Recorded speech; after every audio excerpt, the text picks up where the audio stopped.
Prove करके दिखा दो, simple. So first step I was talking of the, you can say it is the situational revised agriculture or the production system.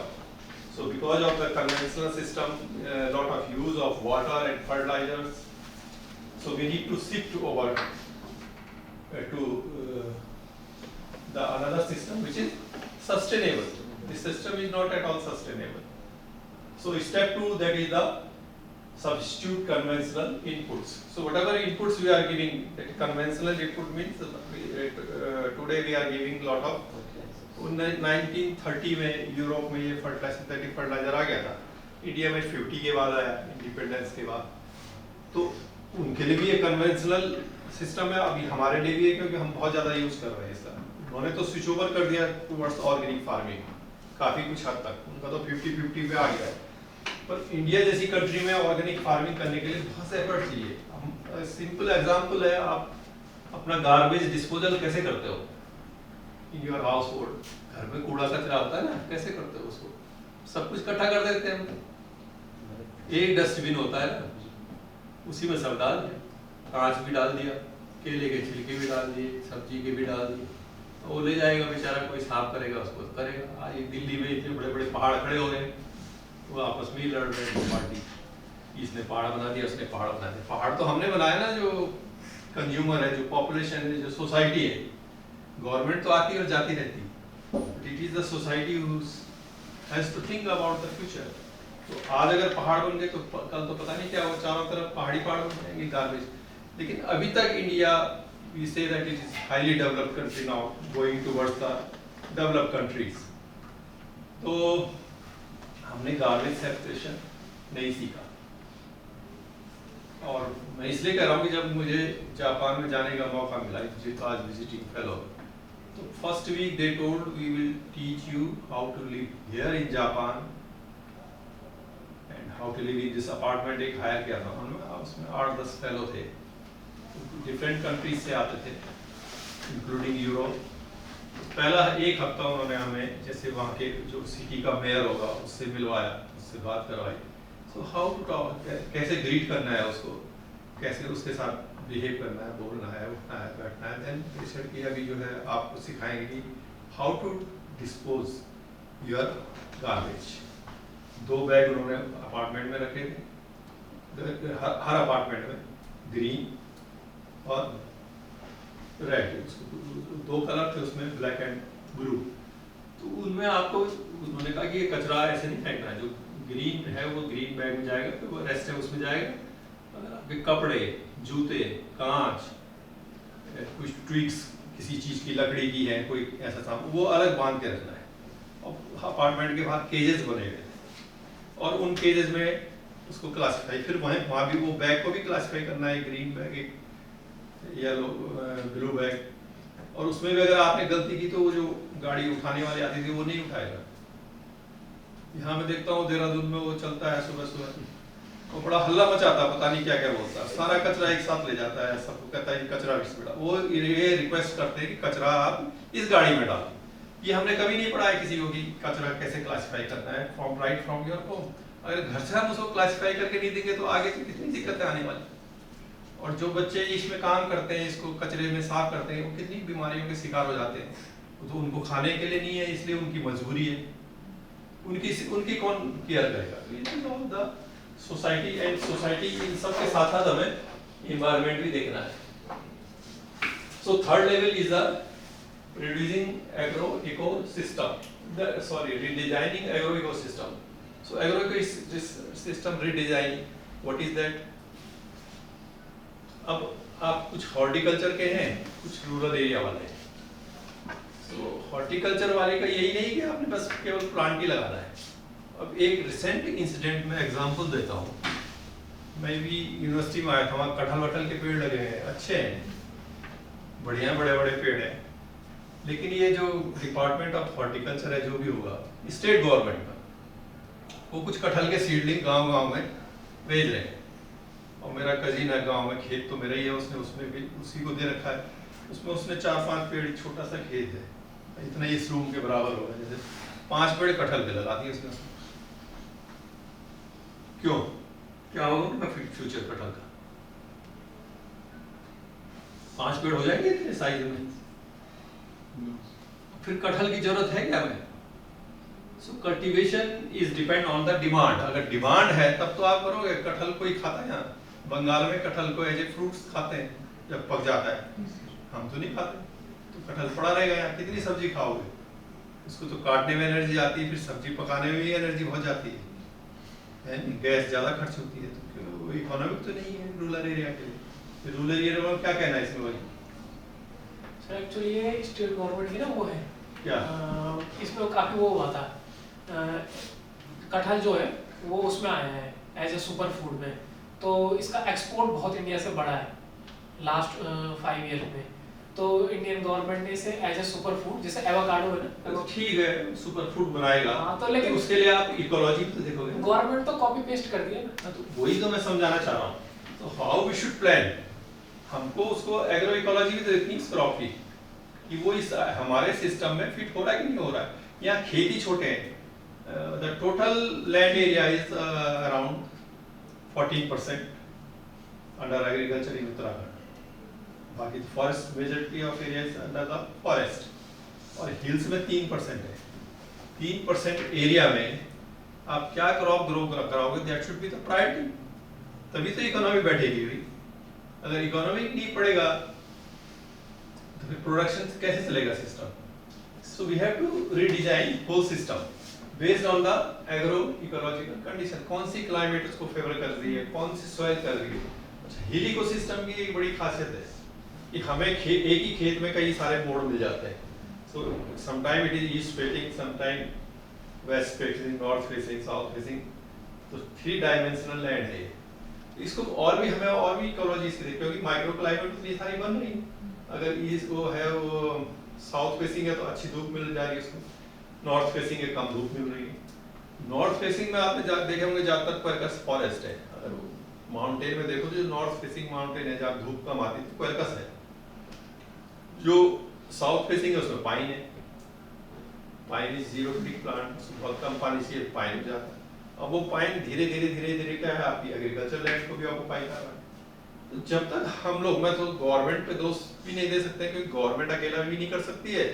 Society is also responsible and mainly the young people, those who belong to this area, they have the responsibility. अगर आप पढ़ लिख के बाहर चले जाओगे जैसे कि हम गए,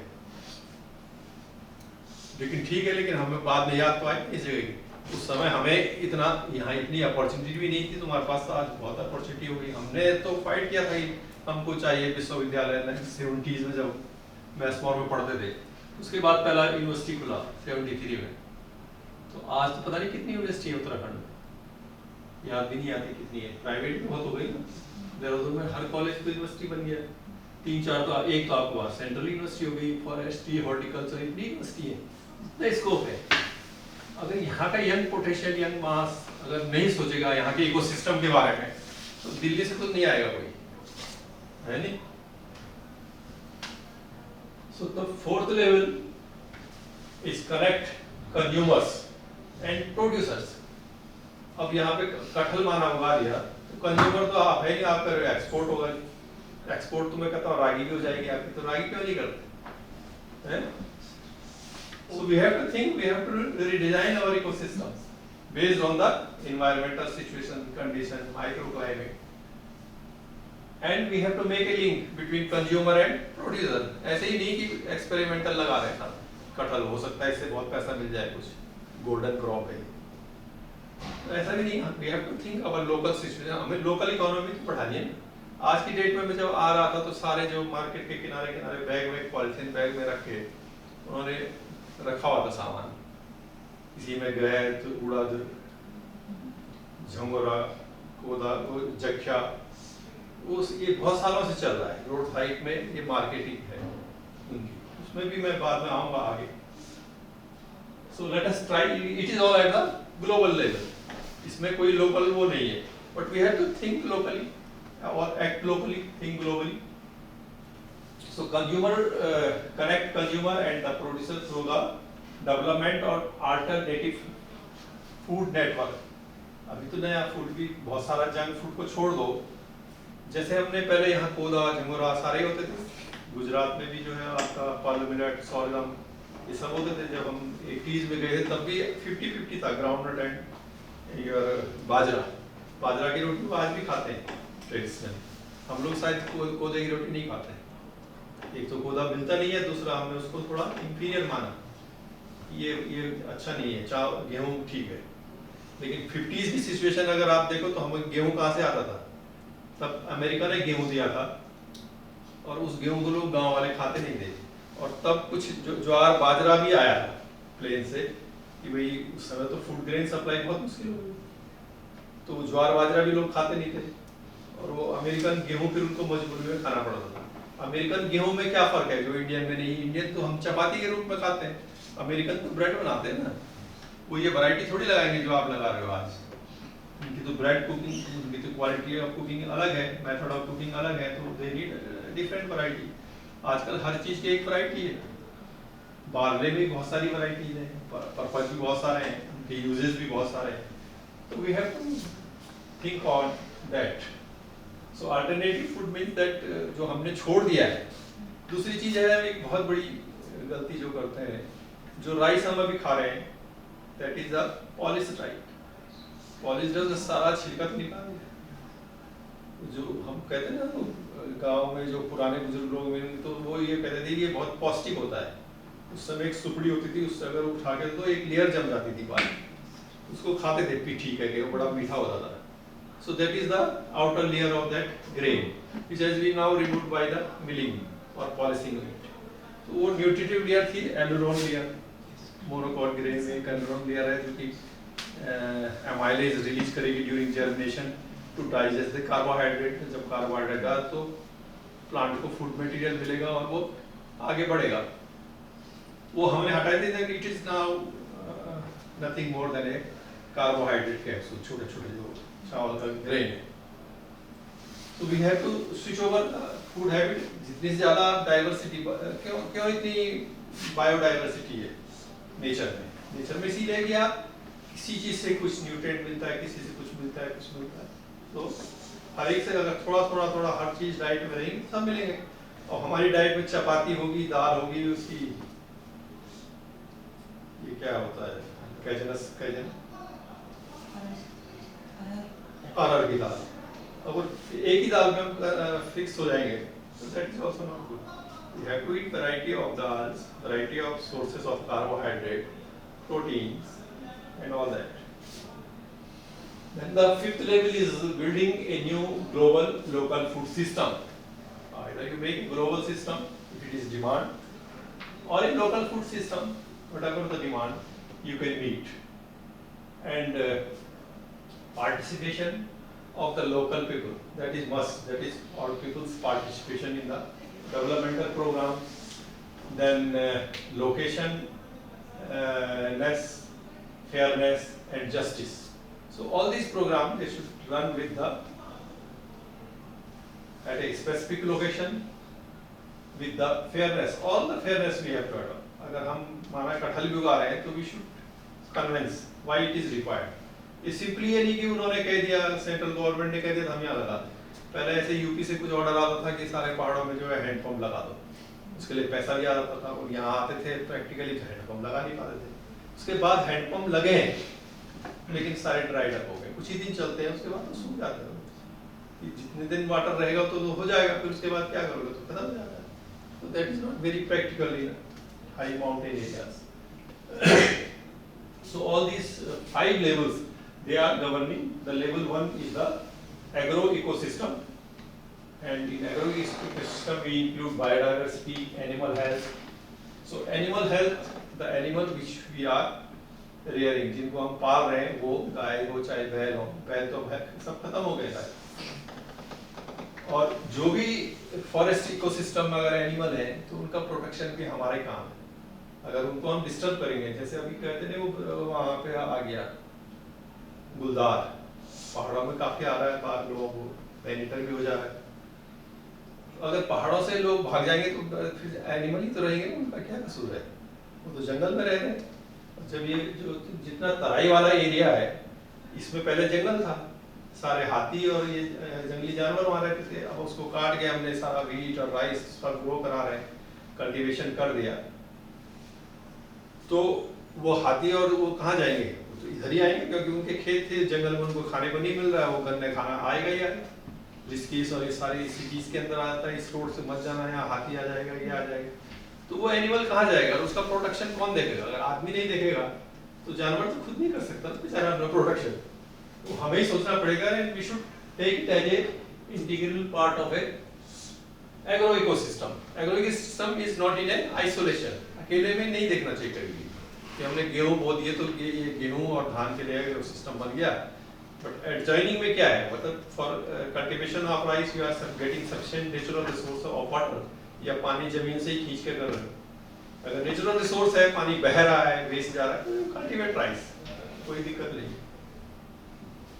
so the animal and the soil health के बारे में जो मैंने थोड़ा इंट्रोडक्शन दिया कि soil microflora and that microflora required the carbon.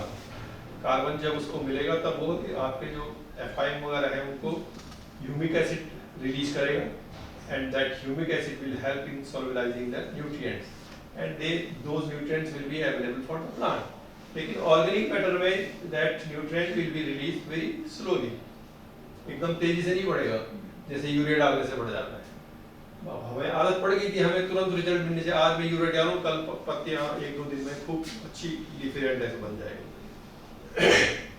लेकिन slowly we can shift over, completely तो हो नहीं सकता। अगर हम 50-50 तक भी आ गए तो बहुत है, that will be making a balance. 50% reduction is too much. So हमारी आज की जितनी भी ये रिसर्च एग्रोनॉमी होनी चाहिए, तो mainly we should focus either the cultivation of crop की लोकल एरिया रिक्वायरमेंट्स क्या है, and then reduction of the synthetic fertiliser doses and cultivation under organic farming. कुछ क्रॉप ऐसी है जिनमें कम जगह चाहिए, कम वो चाहिए, उनमें हम 100% ऑर्गेनिक में जा सकते हैं। हिल्स की क्या ब्यूटी है, in this whole mountain region हम लोगों ने पहले सिंथेटिक फर्टिलाइजर बहुत यूज नहीं किए, so this whole area can be use as a organic farming. जबकि प्लेन में तो हम बहुत ज्यादा डाल चुके, तराई में भी लोग हम बहुत सिंथेटिक डाल चुके। उस सिंथेटिक जो है वो कल्टीवेशन को ऑर्गेनिक में बदलने के 10 साल चाहिए, तो 10 साल तक कौन वेट करेगा, कहाँ से प्रोडक्शन आएगा? इसलिए we can utilize this whole mountain area as a organic farming. That is a great opportunity. So input reduction, you got the point, and these two are dealt under the level 1 and level 2. Third level we require the recycling. Recycling बहुत जरूरी है। अगर आपने खेती के साथ जानवर भी पाले हैं, डेयरी सिस्टम भी है, और जो एग्रीकल्चर है क्यों इकोनॉमिक नहीं हो रहा है? Because of the we are mostly monocropping system, we are following the monocropping। एक क्रॉप लगा दी हो गया, इंटरक्रॉपिंग में भी नहीं जाते, कौन इतनी मेहनत करे? एक मोनोक्रॉप लगाया और साल में 2 क्रॉप ली, चुकी। पहाड़ों में पहले फैलो लैंड होती थी, रेनी सीजन क्रॉप लेते थे, फिर रबी लेते थे, तो 1-2 में डिवाइड कर देते थे पूरी खेती को। इस तरफ अगर आपने रबी में ले ली तो उसको फिर छोड़ दोगे, रेनी सीजन के बाद कल्टीवेट करोगे और फिर इधर रबी इधर शिफ्ट कर दोगे उसको, तो वो शिफ्टिंग चलता रहता था। सारी सिस्टम, इस सारी में उस सारी में, सब वेल डिफाइंड सिस्टम था तभी। तो उसमें फैलो लैंड होने से ठीक है, लेकिन अब प्लेन्स में हम इतना लैंड तो छोड़ नहीं सकते, इसलिए भी the management of that land and the land which we are having in the mountain region, they should be looked into under different management practices. जो रिमोट और जो रूरल एरिया डेवलपमेंट है, सो रूरल एरिया डेवलपमेंट कब होगा? When you will uplift the economy of poor farmers who are living there, otherwise तो हो नहीं सकता। क्यों? तुम्हारा क्या टॉपिक है पीएचडी का? मेरे साथ रूरल आउटपॉइंट है सर, रूरल इन पौड़ी डिस्ट्रिक्ट। पौड़ी में कितना है माइग्रेशन? सबसे ज्यादा है पूरे स्टेट में। उसकी क्या क्या क्या वजह है कि वहाँ पौड़ी में ज्यादा है? एजुकेशन, जहाँ से पढ़ के आए वो भागे। और तुम्हें क्या लगता, तुमने सर्वे किया? हाँ सर, मेरे उसमें तो एम्प्लॉयमेंट है। नहीं, एम्प्लॉयमेंट के लिए जाते हैं, एम्प्लॉयमेंट तभी मिलेगा जब पढ़ोगे आप, या बिना पढ़े भी जा रहे हैं एम्प्लॉयमेंट? सभी जा रहे हैं। लेबर कितनी जाती है? यहाँ actually sir literacy rate high है क्योंकि गांव में भी स्कूल मिल जाते यही हैं। तो मैं कह रहा हूँ, जो पढ़ लिख गए वो माइग्रेट कर गए सारे, है नहीं? जो नहीं पढ़े वो भी as a labour they are migrating. यहाँ मतलब जिसे सेमी स्किल्ड जॉब बोलते हैं, जैसे होटल मैनेजमेंट हो गया या टेक्निकल नॉलेज हो गया कि वायर। तो होटल मैनेजमेंट तो यूनिवर्सिटी से पढ़ के जाते हैं या 12th के बाद वो सेमी स्किल्ड है ना, स्किल्ड नहीं है, उसमें चले जाते हैं? उसमें डायरेक्ट जाते हैं। तुम्हारा वर्क फील्ड सर्वे पूरा हो गया? सर 2-3 ब्लॉक है के नैनी टांडा, बीरो खाल, सारे कितने ब्लॉक लिए? 15 ब्लॉक लिए। तो 15 में एक ही ट्रेंड है? नहीं सर, जैसे जो थलीसैंड और बीरो खाल है वहाँ क्या है कि वहाँ माइग्रेशन कम है, लेकिन जब हम नीचे आ जाते हैं वैली में, ये श्रीनगर, यमकेश्वर, दुगड्डा, तो यहाँ माइग्रेशन हाई है। पौड़ी किस बात है? पौड़ी ब्लॉक? पौड़ी ब्लॉक है, लेकिन पौड़ी छोटा ब्लॉक है तो कंपैरेटिवली दिखाई नहीं देता क्योंकि 60 ही गाँव है, केवल 60 विलेज पंचायत है।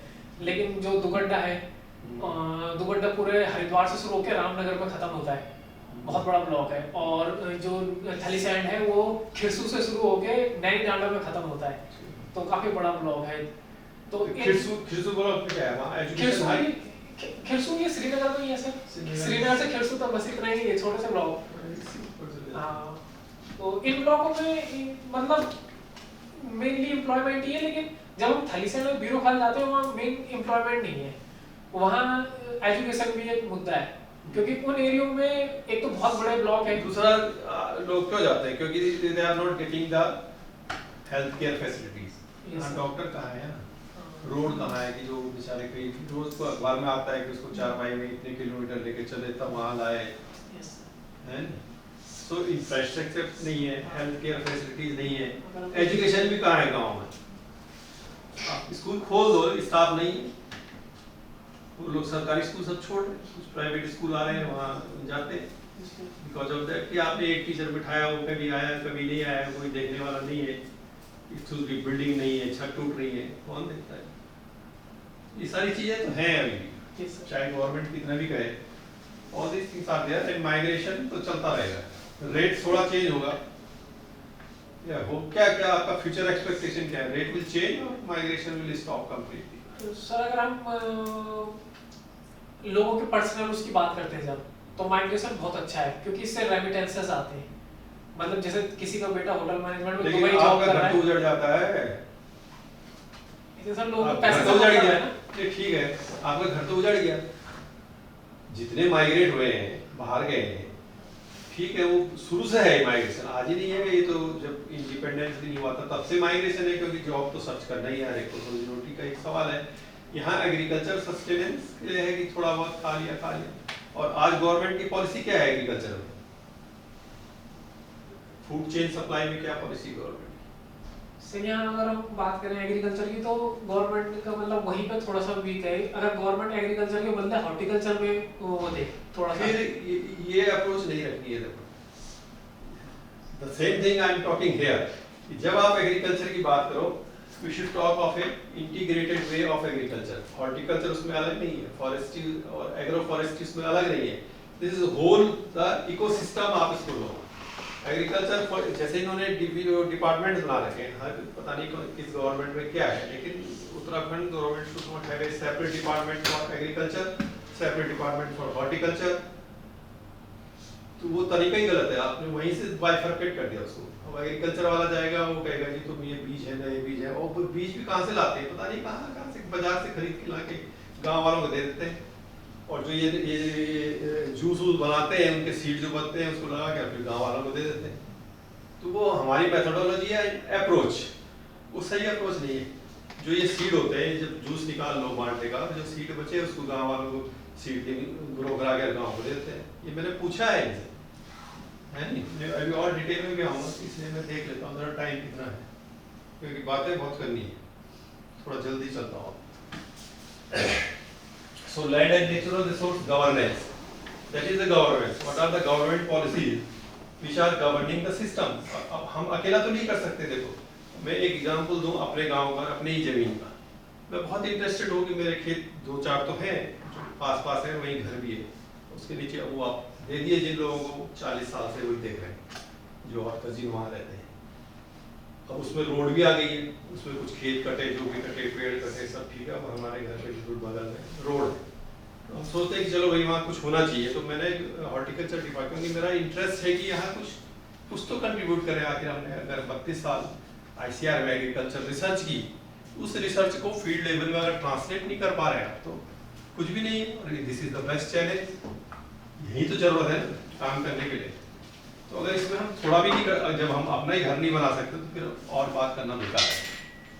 तो अगर हमारा घर ही ना बसे, तो मैंने ये सोचा कि चलो एक कीवी प्लांटेशन की बड़ी गवर्नमेंट की स्कीम है, तो अपने एरिया में थोड़ा कीवी प्लांट कर ले। तो हॉर्टिकल्चर डिपार्टमेंट से कंसल्ट किया, उनके लेटर भी उन्होंने पौड़ी के लिए लिख दिया। अब मुझे वहाँ जाना है, लेकिन वो कीवी कल्टीवेशन का भी मैं आपको डिटेल दूंगा इसमें कि क्या प्रॉब्लम्स है। Then people's participation, which is very poor in the mountain areas, social values and diet system, we have to take care। जो हम पहले डाइट लेते थे, कोदा झंगोरा, कहाँ चले गए? गहर तो मेडिसिनली यूज होता है। जब मैं जूनागढ़ था, कई लोगों ने मुझसे गहर मंगवाया कि हिल्स में होता है गहर लियाना, वो कुड़त कहते हैं उसको महाराष्ट्र में। तो मैं ले गया था, क्योंकि उस स्टोन को वो निकाल देता है। So that way our diet system previously was much balanced as compared to the today's system। अभी तो हम पिज्जा खाने वाले हो गए सब, क्यों? आप ऑर्डर करो, पिज्जा घर में आ जाएगा। मंडवे की रोटी तो नहीं आएगी। We have to make that system कि मंडवे की रोटी आपके घर में अगर आपकी इच्छा करती है तो घर पे आए। वही तो चेंज है। ये तो कॉपी कर रहे हैं हम सीधे यूरोपियन सिस्टम को। पिज्जा खाते हैं, हम भी पिज्जा खाएंगे, क्योंकि they are white people, we think they are superior, they also think they are superior and we are inferior। तो ये साइकोलॉजी जानी चाहिए, जो मोदी जी सही कहते हैं कि जो मानसिकता है गुलामी की, इसके कोई निशान रहने नहीं चाहिए। Why we are inferior and they are superior? Because they have ruled us for 200 years, 300 years। यही तो है ना, इसके अलावा तो कुछ है नहीं। ठीक है, हम उस समय कुछ कमजोर रहे होंगे, हो सकता है हम नॉन वायलेंस पर विश्वास करते थे, ज़्यादा ही नॉन वायलेंट हो गए। जो आज भी इंडियन ब्लड में है, इंडिया ब्लड में कोई वो नहीं करता। मैं जापान में था, एक लेडी जो काउंटर पार्ट होती है, एक जापानीज साइंटिस्ट थी। So she used to ask someday, तो वहाँ बड़े ओपन डिस्कशन भी होते हैं जब पार्टी वगैरह होती है साथ में, नॉट इन द लेबोरेटरी, जो पार्टी हर वीकेंड में होती है। उसने पूछा कि I am afraid India will attack Pakistan. Madam, India has never attacked Pakistan in the history. You look, when Pakistan is attacking us, then we have to reply। लेकिन उनके दिमाग में ये रहता है कि शायद इंडिया बहुत बड़ी कंट्री है, पाकिस्तान को रोज पीटने चले जाते हैं। जबकि सिचुएशन तो उल्टी है, पाकिस्तान वाले रोज चुंटी काटते रहते हैं, तो एक दिन जवाब तो देना ही पड़ेगा। तो ये साइकोलॉजी है, मानसिकता है, वो चेंज होगी तभी कुछ हो पाएगा। And then we have to create co-creation of knowledge and synergy। So knowledge should come from every sphere। ये नहीं कि वो हॉर्टिकल्चर एक्सपर्ट है तो हॉर्टिकल्चर में ही बोलेगा और वो कटहल ही लगाएगा, ऐसा नहीं। वो कटहल भी लगाएगा तो, लेकिन उसकी प्लानिंग करके उसकी एग्रो इकोलॉजिकल सिचुएशन कहाँ पर लगेगा, जरूरत भी है। तो जैसे तो आपके यहाँ इसमें कई यूनिवर्सिटी के आसपास लगे हैं, तो ठीक है, for demonstration purpose it is not bad. But in the all agricultural field if you start cultivation of this कटहल, और कटहल इतना हो जाएगा, ट्रांसपोर्टेशन कॉस्ट कितनी आएगी? आप एक्सपोर्ट कौन खाता है कटहल? क्या कोई दवाई बनती है इसमें? सर प्रोसेस्ड प्रोडक्ट्स हैं? पिकल्स हो गए और अब पिकल्स तो इंडियंस खाते हैं, पिकल बाहर थोड़ी खाता है, फॉरेनर्स तो पिकल खाते हैं। लेकिन एक्सपोर्ट होता है सर। वो इतना कौन सा प्रोडक्ट एक्सपोर्ट होता है सर? पूरा कटहल तो नहीं रॉ जाता। भी होता है, रॉ भी होता है, वाटरमेलन और नहीं तो उतना एक्सपोर्ट तो क्या, इतना बड़ा हिंदुस्तान है, वहां से नहीं जाएगा कटहल। वो बता रहा, लेकिन होता है सर। हाईएस्ट प्रोडक्शन कहाँ है कटहल का, बताओ? हॉर्टिकल्चर वाले तमिलनाडु। तो जब तमिलनाडु में हाईएस्ट प्रोडक्शन हो रहा है तो लेट ग्रो। हमारा हाईएस्ट प्रोडक्शन किस चीज का है? Banana, papaya. हमारा means Uttarakhand. Sir we are in temperate fruits. कौन सा? माल्टो सर। पियर अच्छा खासा ग्रो हो रहा है। तो पहले से भी हो रहा था। ये जो नई वैरायटी आई वो है, जो नई वैरायटी जो अब मार्केट में दिखती है वो नहीं सर, जो इन्होंने पुरानी पुरानी वैरायटी जो हिमाचल के तर्ज पे ले रखी है, तो अभी तो ये बताओ मुझे, जो मार्केट में पेयर मिलता है वो क्या उत्तराखंड का है? उत्तराखंड का कौन सा फ्रूट है मार्केट में, ये बता दो। सर बाबू घोषा करके बोलते हैं। बाबू घोषा, हाँ है सर वो जो अभी यहाँ आ रहा है तो सर ये उत्तराखंड का ही है। कहाँ कहाँ होता है? सर ये होता है अल्मोड़ा के रीजन में होता है ये, जो उधर चौबटिया वाला रीजन है वहाँ होता है। और सर ये चमोली के कुछ पार्ट हैं जो हाइस पे जोशीमठ वाले इलाके में, वहाँ भी होता है सर ये। काफी मतलब ये लार्ज स्केल कल्टीवेशन है ना? अच्छा है सर ये। इवन जो डेटा कहता है यहाँ का, जो उत्तराखंड और इसका हिमाचल का, तो ये कहते हैं कि पियर का प्रोडक्शन जो है उत्तराखंड वो हिमाचल से ज़्यादा कर रहा है। ठीक है, हिमाचल से कई चीजें होंगी जो हिमाचल ज्यादा होंगी, लेकिन ऑर्गेनाइज नहीं है ना कोई चीजें।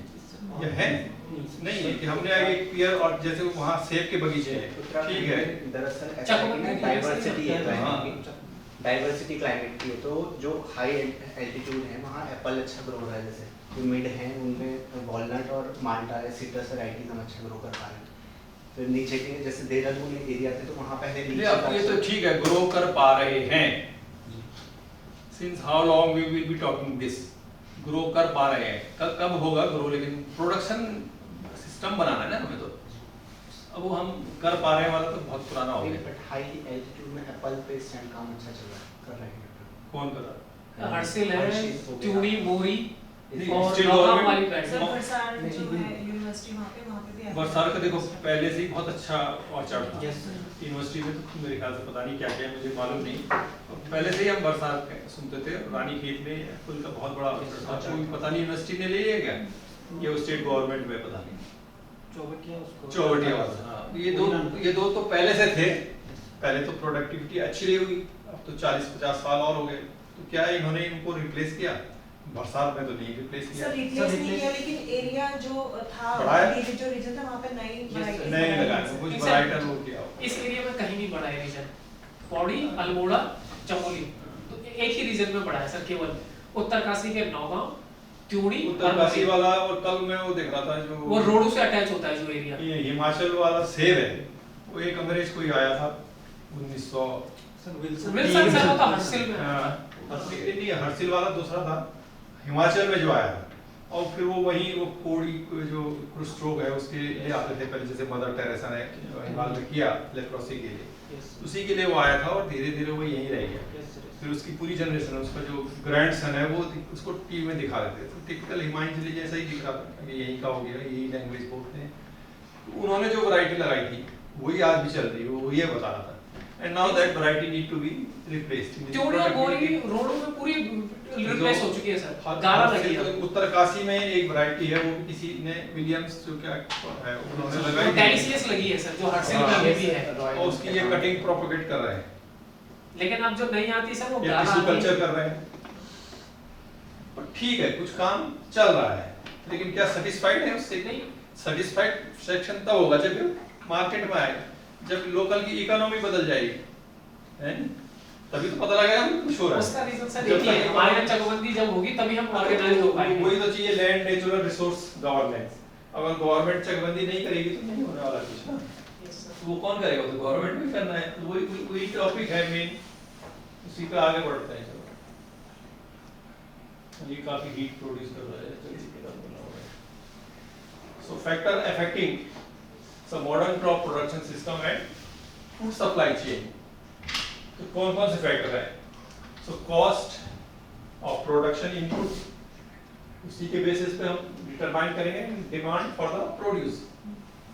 इन्हीं फैक्टर में हम कोई फार्म यूनिट इस्टेब्लिश करेंगे, चाहे एग्रीकल्चर हॉर्टिकल्चर कुछ भी कहो, but I talk of the integrated. हम ये करेंगे कि हॉर्टिकल्चर भी लगाओ जहाँ पर हॉर्टिकल्चर क्रॉप का सुटेबल लोकेशन है, माइक्रो क्लाइमेट्स है और एग्रो क्लाइमेट्स है, and all crop also you cultivate. Intercropping system में करो चाहे, है नहीं? सेब के साथ हो ही सकता है, विंटर में सेब के पत्ते गिर जाते हैं, आप वीट भी लगाओ। तो those techniques we need to utilize. And then crop cultivar. What type of cultivar we are growing, whether it is modern day cultivar or not, still we are growing the land races mainly in Uttarakhand. Then time of field operation, they are very important in agriculture. So once Pandit Nehru said anything else can wait but not agriculture. So agriculture sowing time वो window 10-15 दिन का होता है, वो आपने delay कर दी तो आपकी प्रोडक्टिविटी वैसी 10-20% घटती जाती per day. So agriculture has to be very timely field operation. Harvesting में आपका डिले हो गया, बारिश आ गया, सारा प्रोड्यूस खराब हो जाएगा, किसी काम का नहीं रहेगा. Then techniques to be used, कौन सी टेक्निक करनी है? Techniques mainly we have to reduce the cost, input cost घटानी है ना. अभी जो उत्तराखंड में जो भी सिस्टम है उसमें इनपुट कॉस्ट ज़्यादा है और आउटपुट कम है, तो इकोनॉमिक नहीं है activity. Then location of operation, acreage of plant, कितने एरिया में आपने प्लांटिंग की है, तो उसके लिए जो गवर्नमेंट स्कीम है, जैसे कीवी के बता रहा हूँ, दे नीड सम 5 एकड़ ऑफ लैंड. 5 एकड़ लैंड में वो 4-5 अगर फार्मर्स, जैसे अब स्कैटर्ड है ना लैंड, तो उस स्कीम में वो ये कहते हैं कि 5-6 फार्मर्स आप आपस में मिल जाओ. ठीक है, गवर्नमेंट भी अगर देखो चेकबंदी करेगी तो लोग हल्ला मचाएंगे. लोग दिल्ली में बैठे हुए हैं, खेत उनके यहाँ है, कभी गांव नहीं आए हैं, अगर उनके खेत में आपने हल चला दिया तो तुरंत आ जाएंगे, तो ये खेत तो मेरा है, जब तक बांध अपड़ो तब तक ठीक है. अगर आपने हल चला दिया, आपने कुछ उसमें लगा दिया तो तुरंत आ जाएगा. ऐसी हुआ ना गाँव, वो रोड बनी तो एक का खेत आ गया, किसी ने उसको फोन किया होगा तेरा खेत तो जरा, वो आ गया, उसने रोड रुकवा दी, रोड बंद हो गई वहाँ पे. तो वो सिस्टम है. तो आप ठीक है, गवर्नमेंट कहती है वो 5 लोग आ जाओ, खुद ही अपने आपस में डिसाइड कर लो, हम इतने 5 एकड़ में ये प्लांटेशन आपको करके देते हैं. That is also a way. So we have to increase the people participation also. सारी चीजें गवर्नमेंट पे भी नहीं छोड़ी जा सकती, सारी चीजें लोगों पे भी नहीं छोड़ी जा सकती. So we have to find out a way. अब मोस्टली एनजीओज बहुत है इधर देहरादून में. जब भी हम एनजीओज के पास जाते हैं वो टेक्नोलॉजी बनाते जरूर है. When I ask them कि ये टेक्नोलॉजी को आप और कहीं मल्टीप्लाई करते हैं लोकेशन पे, तो कहते हैं जी हमारा काम नहीं है, ये गवर्नमेंट जाने. गवर्नमेंट कहेगी हम क्या है, हमारी तो अपनी स्कीम चल रही है, आगे देखेंगे. तो जब तक हम ये फ्रेगमेंटेड वे ऑफ लिविंग इस पे विश्वास करेंगे तब तक कुछ होने वाला है नहीं. खासकर रूरल डेवलपमेंट में बहुत ही ज़्यादा इनपुट देने की जरूरत है, और उसमें agriculture sector. Agriculture means all the crop, चाहे वो हॉर्टिकल्चर क्रॉप हो. क्रॉप एक टर्म है जिसपे भी सब कुछ आ जाती है. Agriculture crop, horticulture crop, agroforestry crop, सारे क्रॉप है. तो ये इसको हमें एक ही साथ बोलना है. वो ये नहीं कि वो हॉर्टिकल्चर वाले ने कर दिया था, वो तो कटहल हॉर्टिकल्चर वाला दे गया, एग्रीकल्चर वाला जो है वो गेहूं दे गया. वो नहीं, सिस्टम एक साथ बैठ के जब मिलके बनेगा तभी सिस्टम चल पाएगा. अदरवाइज तो जैसे चल रहा है चलता रहेगा. Then all these things, that crop cultivation, it is dependent on the weather. Gene to interaction हम पढ़ते हैं, पढ़ा होगा आप लोगों ने, genotype into environmental interaction. So productivity is directly related with the gene to interaction. कौन सी variety high yielding है, अगर उसको उतना temperature नहीं मिला, इतना day length नहीं मिला, photo period तो सभी जानते हो. Horticulture वाले भी जानते होंगे. So उसको अगर रिक्वायरमेंट पूरी नहीं मिलेगी तो प्रोडक्टिविटी भी लगाएंगे. फोटो पीरियड में क्या है, अगर फ्लावरिंग नहीं हुई, लाइट आवर्स नहीं मिले, जब फ्लावरिंग नहीं हो तो प्रोडक्टिविटी कहाँ से आएगी. सारी 1 दिन 2 दिन का डिले करने से भी सारा अगर फ्लावरिंग में अफेक्टेड आ गया, so whole production is gone. So we have to think all the physiological processes of the crop plant also.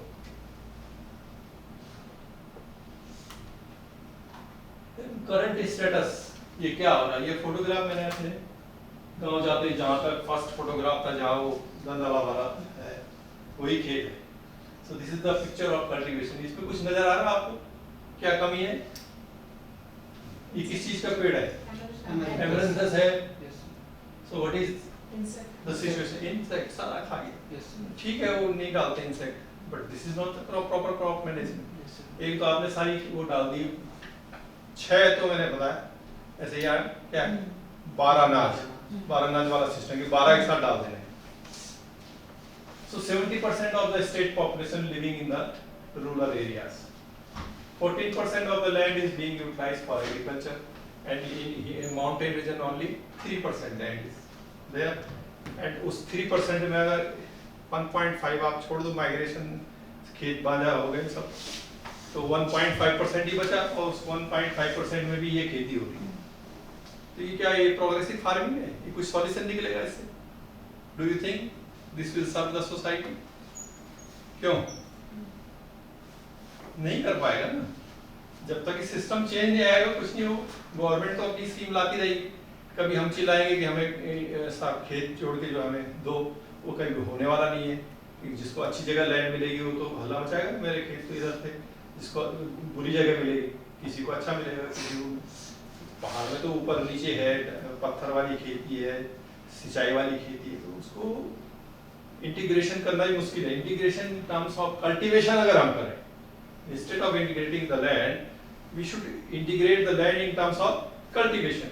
एक लैंड एरिया आइडेंटिफाई करके और फिर उसकी इकोलॉजी के हिसाब से हम कहें इसमें हॉर्टिकल्चर कर लो, इसमें एग्रीकल्चर क्रॉप लगा लो, इसमें एग्रोफॉरेस्ट्री जहाँ हो सकती है लगाओ, कहीं फिशरी हो सकती है जहाँ पानी है वो लगाओ, कहीं बी कीपिंग है वो करो, कहीं डेयरी लगाओ।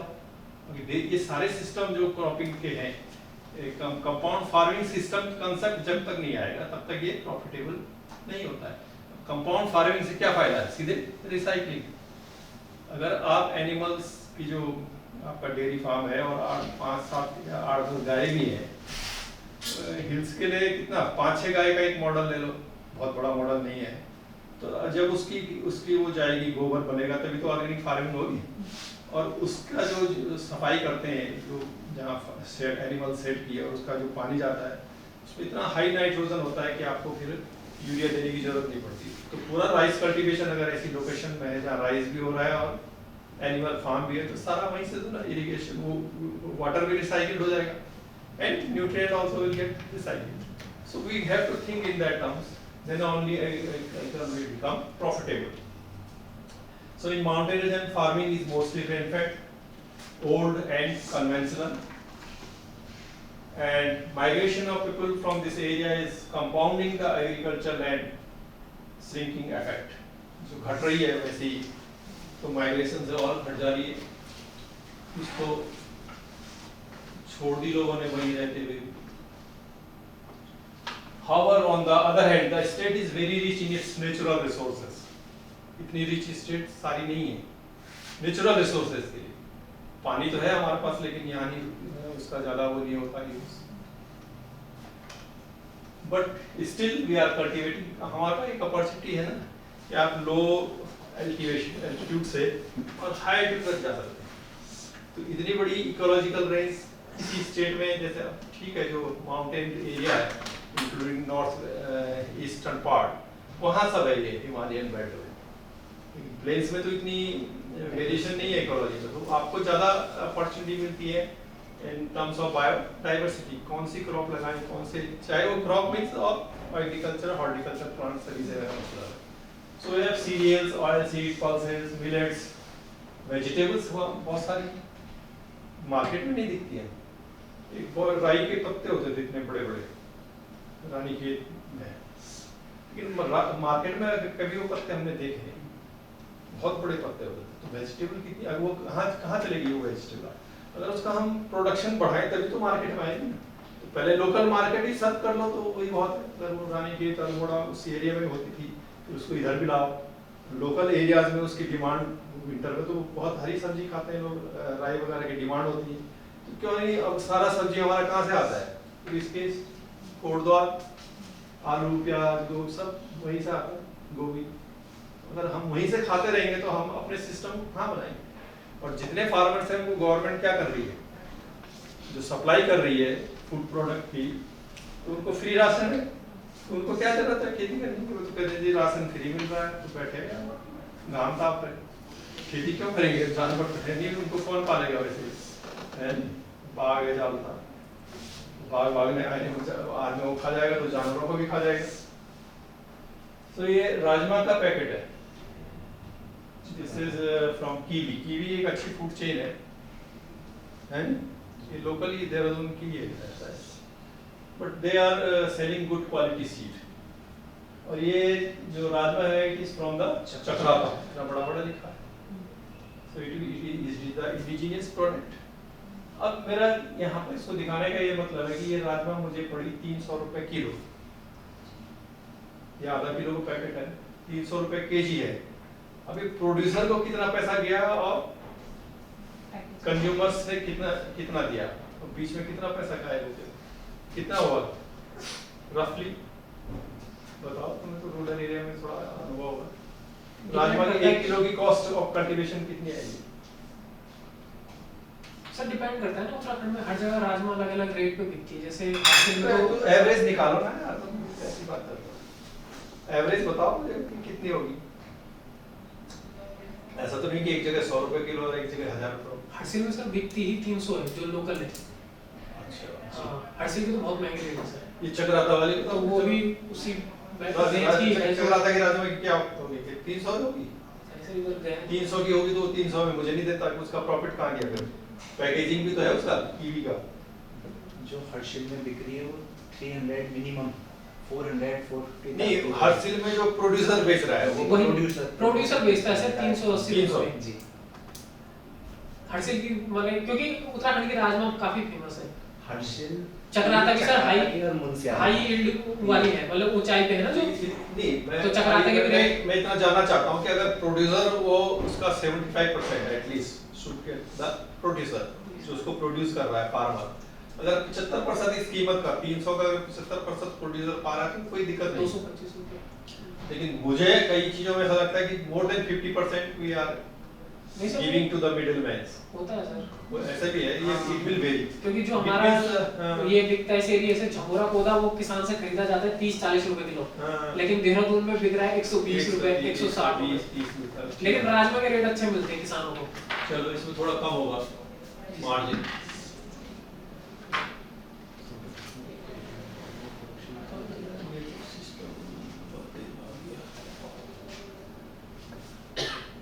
Then we have the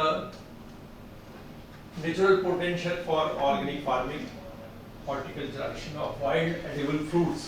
Horticulture वाले तो बैठे हैं काफी। बर्बेरिस देखा होगा तुम लोगों ने? किंगो।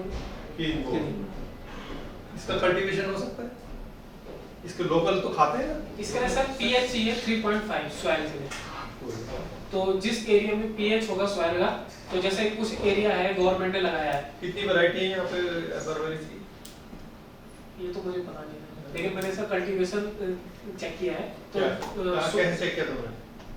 मतलब पढ़ा है जो सरकार लगा रही है, जो उन्होंने पीओपी बनाई है, प्रैक्टिस ऑफ प्रैक्टिस। कहाँ लगा रही गवर्नमेंट? ये हाँ, नैनीताल का एक एरिया है।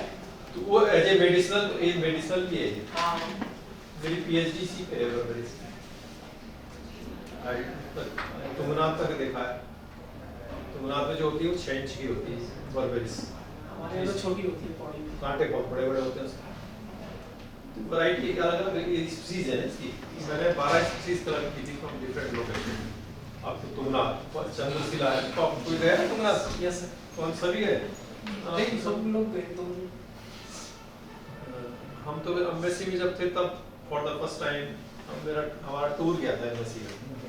बाकी लोग तो जाते थे उधर समुद्र की तरफ। तो हम जब आए थे तब डॉक्टर पुरोहित आ गए थे, यूनिवर्सिटी भी खुल गई थी, तो उन्होंने कहा पहले इनको अपना गढ़वाल तो दिखाओ, समुद्र देख लेंगे बाद में। तो हम लोग तुंगनाथ रुद्रनाथ इस सारी जगह गए, तब हमने तुंगनाथ का कहा। उसके बाद तो पीएचडी में खैर वहाँ से स्टे भी करते थे। और दूसरा है बेडू फिग। मैं गाँव गया था तो ये बेडू पका हुआ था, तो मैंने 2-4 बेडू खाए क्योंकि बचपन में बहुत खाते थे। लेकिन इस बेडू पे का फल है, जो लोकल फ्रूट्स है, हिस्सा है, कोई ध्यान नहीं देता। हम कटहल पे चले जाते हैं सीधे। मैं कहता हूँ अपने घर की जेब, अपनी जेब में से तो निकालो, बहुत धन पड़ा हुआ है। उसको तो देखते नहीं, वो सोते हैं तो सब कूड़ा कबाड़ है। दूसरे की जेब देखते हैं, जैसे अंग्रेजों को देखते हैं बड़े सुपीरियर है, वैसे हम इसमें भी है, कॉपी करते हैं। तो ये सारी चीजें हैं, इनका कब हम हॉर्टिकल्चराइजेशन करेंगे, क्योंकि इसमें रिच सोर्स है विटामिन सी का, बर्बेरिस और एल्कोलॉइड इसमें बहुत सारे हैं, मेडिसिनल प्लांट है इनफैक्ट। और विद दैट जो हाइड्रेटेड स्पीसीज है, दे आर नॉट एडिबल। जो चोकता से शुरू हो जाती है वो एडिबल फ्रूट नहीं है, एडिबल तो नीचे का ही है। और दूसरा ये है कि आप ग्रेजिंग, ये भी मेरे गांव के सामने वाली पहाड़ी पे मेरा गांव है, इस पे और ये खेत सब बंजर हो गए। पहले इनमें सब व्हीट और राइस सभी यूज होता था, अपलैंड राइस थी। आज जो जानवर कुछ है उनको पाल के घुमा रहे हैं, तो सब ग्रेजिंग है। ग्रेजिंग के भी बड़े फायदे हैं।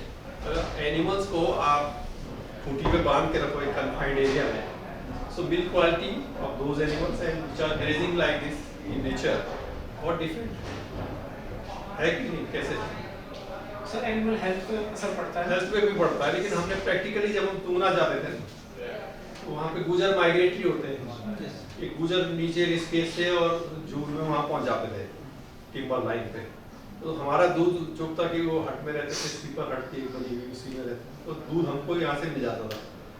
और उस दूध में जो फ्लेवर आती है, जो गूगल घास होती है वहाँ की और जो जड़ी बूटियाँ उनकी फ्लेवर आती थी बहुत अच्छी। ऐसे भैंस के दूध में कोई फ्लेवर नहीं आता, गाय के तब भी थोड़ा कभी आती है, तो भैंस का दूध ऐसे फ्लेवर्स नहीं है, उसमें कुछ एक हल्का सा वो स्मेल आता है। लेकिन जो वहाँ चला जाता है वही भैंस जिसके साथ आ जाएगी तो फिर वो रिवर्स हो जाएगा, तो वो क्वालिटी बहुत बड़ी क्वालिटी है। तो हम क्यों नहीं इस क्वालिटी को यूटिलाइज कर सकते हैं कि हम हाई वैल्यू प्रोडक्ट बनाएं, जब वो भैंस है या गाय है या हमारी जो गाय ओपन में चल रही है, इसको हम एक ऑर्गेनाइज्ड वे में लाएं। अभी तो ऑर्गेनाइज नहीं है, मेरी गाय है आज दूध दे रही है, कल नहीं देगी, फिर मैं छोड़ दूंगा उसको, फिर भूखती रहेगी। इसको अगर ऑर्गेनाइज्ड वे में लाएं, डेयरी सिस्टम में लाएं, डेयरी फार्मिंग करें, तो यही लोकेशन सेलेक्ट करें, कौन सी लोकेशन में क्या होनी चाहिए, और फिर हम उनको इन चीज़ों को यूटिलाइज करें, तो ये जो प्रोडक्ट बनेंगे इसके, या दूध भी दोगे आप तो उसको बड़ी हाई कॉस्ट पे दे सकते हैं। होता है इस चीज का काम ना, जैसे जोशीमठ के ऊपर के नहीं, रिसर्च सारी होती है, मैं भी तो रिसर्च ही बोल रहा हूँ। वो लोग जैसे उन लोगों की गाय है तो उसका घी बिकता है ना, तो उसकी मार्केटिंग में वैल्यू एक्स्ट्रा है। बिल्कुल सही कह रहे हो, लेकिन मेरा ये कहना है कि अभी वो चीजें छूट हाँ, बहुत कम ऑर्गेनाइज है नहीं नहीं। है सर। जैसे हमारी गवर्नमेंट स्कीम आती है, गवर्नमेंट सारे गांव वालों को दे देगी, थोड़ा थोड़ा चूरन सबको दे देगी, और आदमी ने चूरन खा लिया, फिर थोड़ी देर हाथ भी चाट लिए, उसके बाद क्या हम कहते हैं चूरन मत बांटो। अब इनकी इकोनॉमिक सिचुएशन चेंज करके बताओ ना, है कि चूरन तो बहुत खा लिया हमने, 75 साल हो गए इंडिपेंडेंस, चूरन ही खाते रहे, तो ये कौन करेगा जब तक आप इंटीग्रेट नहीं करोगे। इंटीग्रेशन चाहिए, और उसको ऑर्गेनाइज सेक्टर में लाओ, उसको गवर्नमेंट का प्रोडक्शन भी रहे, गवर्नमेंट स्कीम्स का फायदा भी मिले, गवर्नमेंट स्कीम को भी एक साथ करो ना, है नहीं? जैसे गवर्नमेंट ने कीवी की स्कीम बना रखी है आइसोलेशन पे, हम कह रहे हैं you select the location first, कि कहाँ कीवी होगा, वो लोकेशन एक एरिया में कर लो, एक डिस्ट्रिक्ट में कर लो, पहले मॉडल विलेज बनाओ। वो प्रॉब्लम भी आगे चल के बताता हूँ।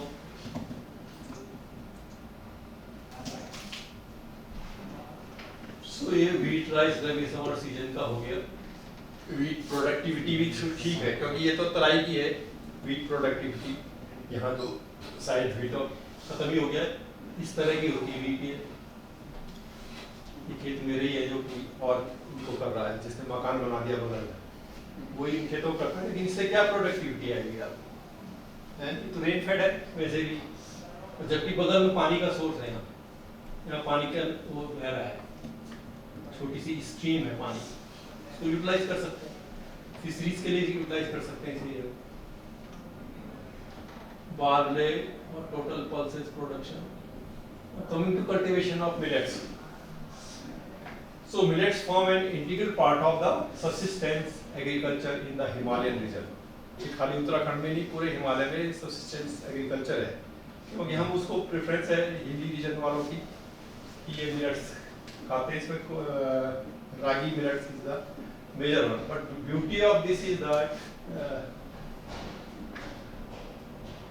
Uttarakhand is having highest productivity of ragi and small millet, that is barnyard millet, झंगोर। इन दो की जो national productivity that is highest in Uttarakhand, तो लेकिन हमने इस चीज को एक्सप्लॉइट कभी नहीं किया कि अगर इन चीजों में हमारी हाईएस्ट प्रोडक्टिविटी है तो हमारे खेत क्यों बंजर है, जबकि ये रेन फेड क्रॉप है, बहुत पानी की जरूरत रेनी सीजन में लगाओ जैसे पहले लगती थी, है इरिगेशन की भी जरूरत नहीं है, और highly tolerant to drought and high temperature. जो क्लाइमेट चेंज है that is also a phenomenon, so climate change means the high temperature, so whatever crop we cultivate they require some tolerance towards the high temperature, especially when there is a drought। अगर water deficit spell है तो वैसे भी temperature बढ़ जाता है, जब पानी नहीं होगा खेत में तो थोड़ा टेम्परेचर बढ़ेगा, तो plant should be tolerant to that one. So the ragi is the best crop, इसका रूट सिस्टम इतना स्ट्रॉन्ग है, in none of the crop such root system is existing, तो ये प्रोडक्टिविटी और ये सब इसमें है। Then I procured some seeds from Indian millet research institute Hyderabad, 5-6 मैंने ये सीड मंगाए, बर्नियार मिलेट, फॉक्स मिलेट, कोस मिलेट, कोदो मिलेट, 5-6 थे। और इनको उस समय कोरोना का पीरियड पीक पे था इधर, सीड मेरे पास थे तो मैंने किसी तरह से उनको भेजा यूनिवर्सिटी में। और यूनिवर्सिटी में डॉक्टर मैखुरी है इन्वायरमेंटल साइंसेज वाले, उन्होंने वो कहीं मणिपुर के आसपास ही एक्सपेरिमेंट लगाया। इनको मल्टीप्लाई करना हमारा पर्पस था और ये देखना था कि कैसी परफॉर्मेंस है। तो इस पिक्चर से दिखती है कि ये मिलेट्स बहुत अच्छी हो रही है। जो एग्जिस्टिंग मिलेट वैरायटी है वो क्या है, वो तो लैंड रेसेस है, तो डेवलप्ड वैरायटी नहीं है, ये डेवलप्ड वैरायटी है from that institute and looking into that how to introduce two developed variety in the agriculture system. मैं ये अकेला आइसोलेशन की बात नहीं कर रहा हूँ, खाली मिलेट ही उगाएंगे और ये वैरायटी उगाएंगे। हमको whole cropping system under a agro ecological system we need to develop based on the stability of the environment.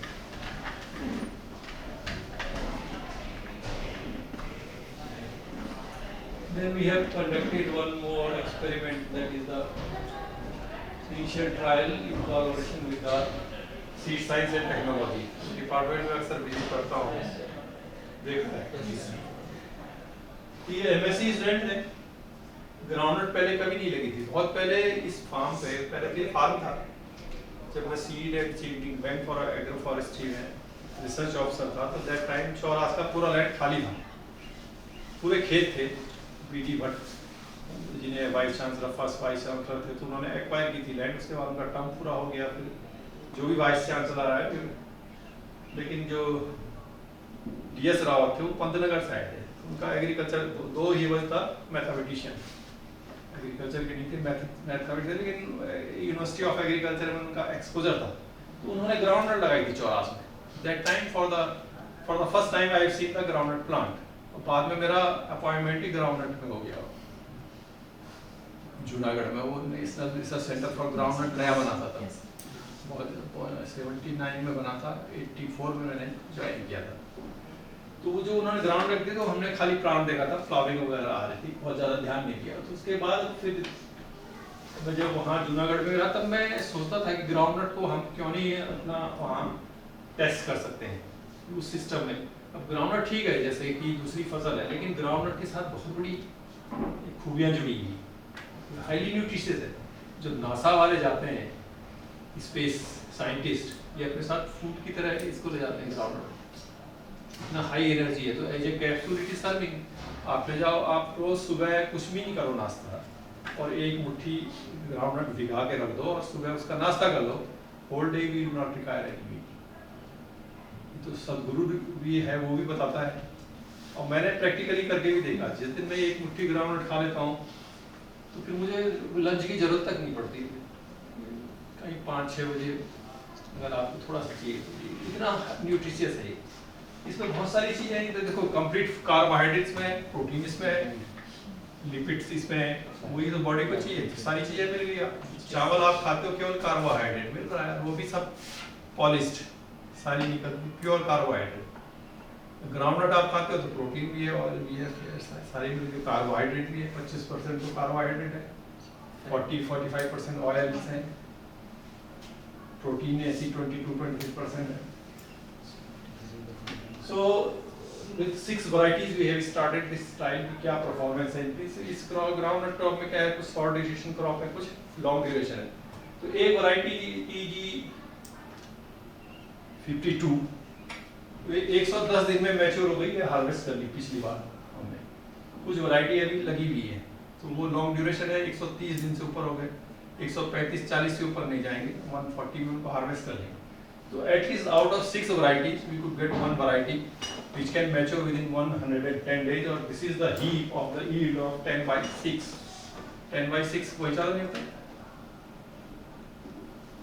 60 square metre area, तो इतना हो गया आपका रूम से थोड़ा कम है, इतना बड़ा प्लॉट 10/6 की यील्ड है। तो इतनी यील्ड है तो मुझे लगता है काफ़ी है। और दूसरा, the student they are learning, ये इनको प्रैक्टिकल नॉलेज बिल्कुल नहीं है एग्रीकल्चर का। For the first time they are also cultivating, excited है बच्चे की कुछ सीखने को मिल रहा है। तो मुझे बार बार पूछते सर हमारी चीज़ कैसे होगी क्या होगी, तो सब इंटरेस्ट दे आते हैं। और जब ऑब्जर्वेशन लेते हैं इसमें बहुत सारी ऑब्जर्वेशन, प्लांट एनालिसिस है, ग्रोथ एनालिसिस है, ये सारी सीखते हैं। ये सीड साइंस वाले हैं इसलिए इसको हमने इनको दिया कि वैराइटल प्यूरिफिकेशन कैसे होता है। जो सीड बनता है ये सीड चेन में जाता है। सीड तो वैरायटी कौन डेवलप करता है? ब्रीडर। ब्रीडर डेवलप करके वो फिर सीड चेन में आ जाता है। तो national and state seed corporation they have big farms, वो फार्मर्स को भी इन्वॉल्व कर लेते हैं उसमें, and then they produce the seed. तो जब सीड बनता है तो उसको बहुत ही मॉनिटरिंग, स्ट्रिक्ट मॉनिटरिंग के थ्रू जाता है। फिर सीड टेस्टिंग होती है, क्वालिटी ऑफ सीड की। अगर quality seed will be compromise तो यील्ड प्रोडक्टिविटी घट जाएगी। So government has the responsibility to give the quality seed to the farmers to their doorstep, घर तक पहुंचाना है seed, then they will do the rest of the job.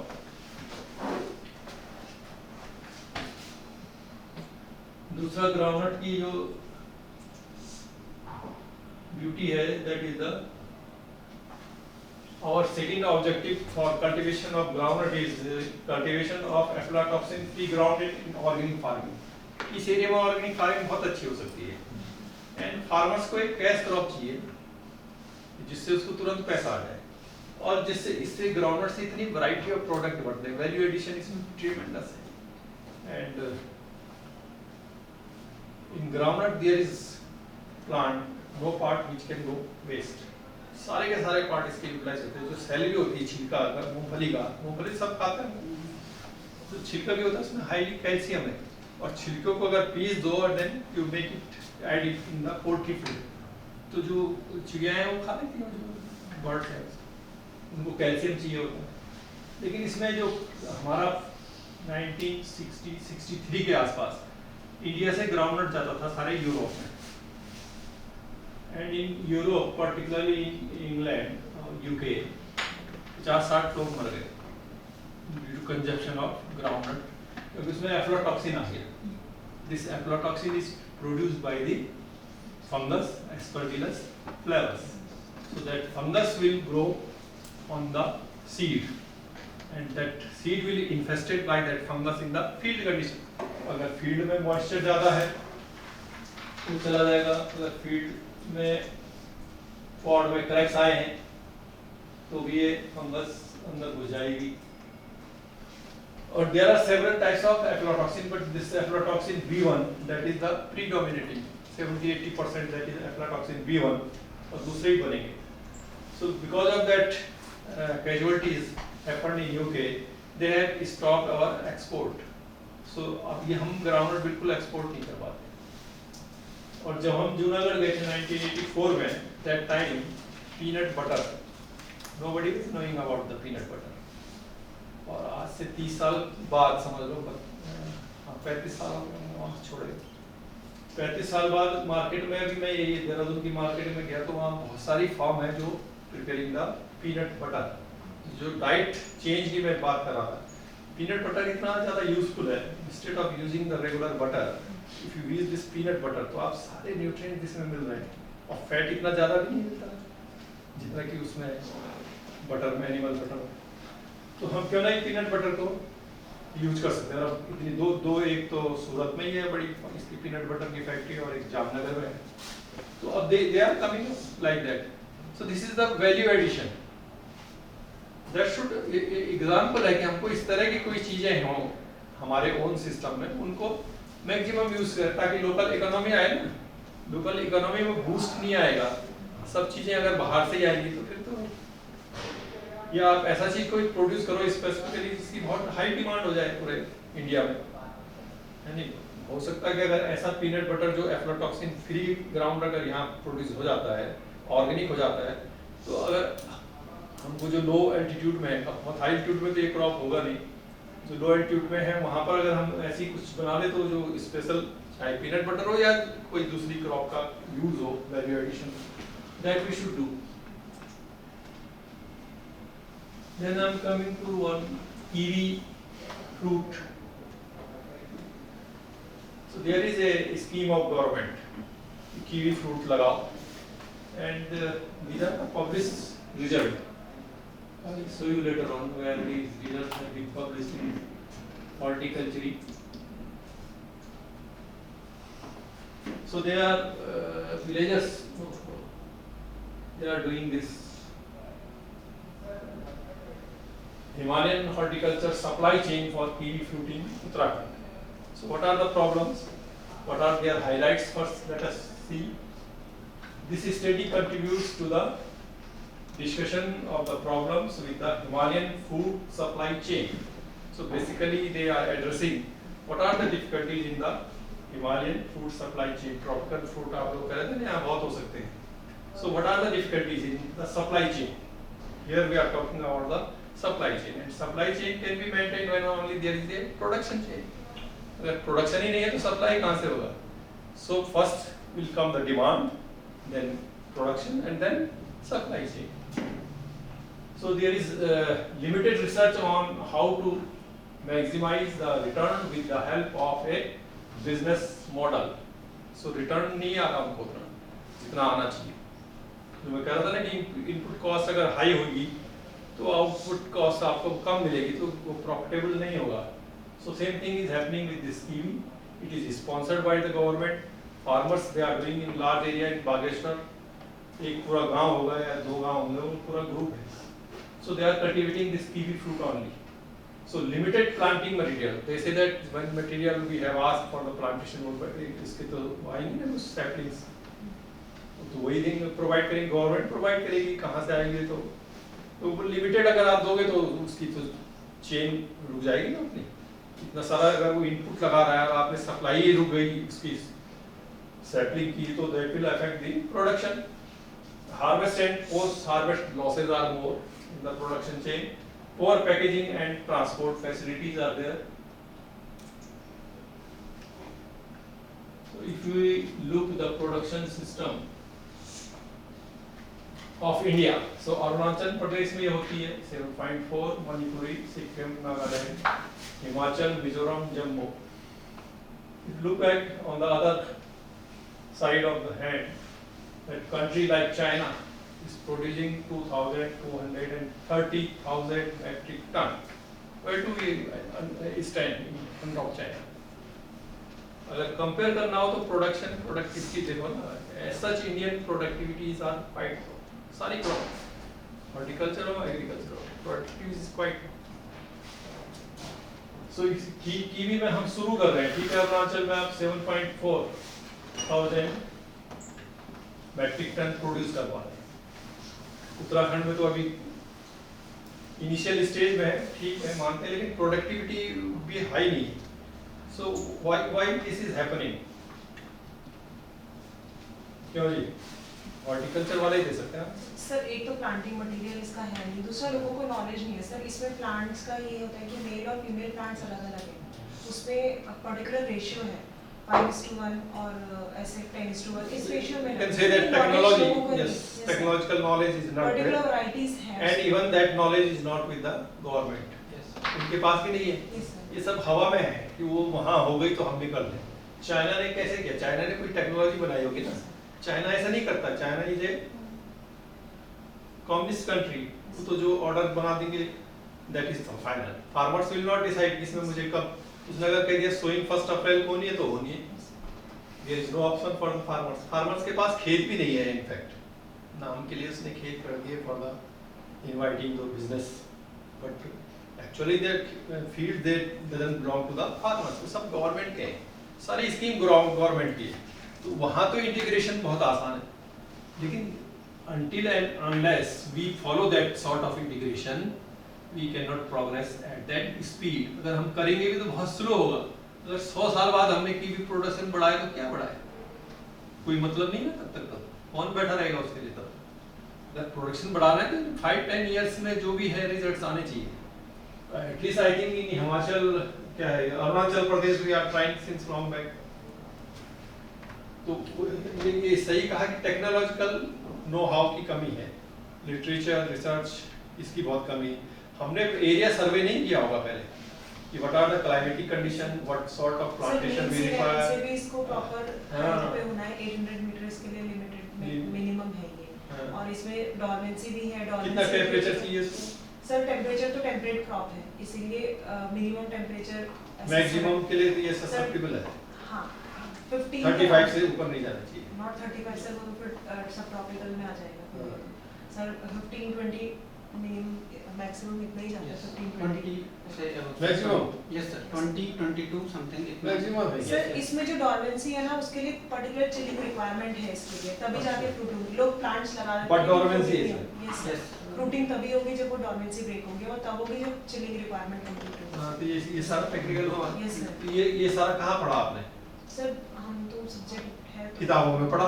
Exactly. लेकिन ये चीज सर यहाँ पे वहाँ गवर्नमेंट जो दे रही है, जो आपका नॉलेज है ना, Yes, मैं sir. यही जानना चाह रहा हूँ, मैं किसी को Yes, वो sir. नहीं कर रहा हूँ, Yes, sir. जो आपका नॉलेज है, जो हम किताबों से पढ़ते हैं, वो ट्रांसलेट नहीं कर पा रहे हैं फील्ड में, जब इतनी बड़ी गवर्नमेंट नहीं कर पा रही है, और नेशनल क्या है वो हॉर्टिकल्चर स्कीम, इतनी बड़ी बड़ी स्कीम है, उसी के उसमें ये आ रहा है, स्टेट को भी जो पैसा आता है उसी स्कीम से आता है, वही स्टेट देता है।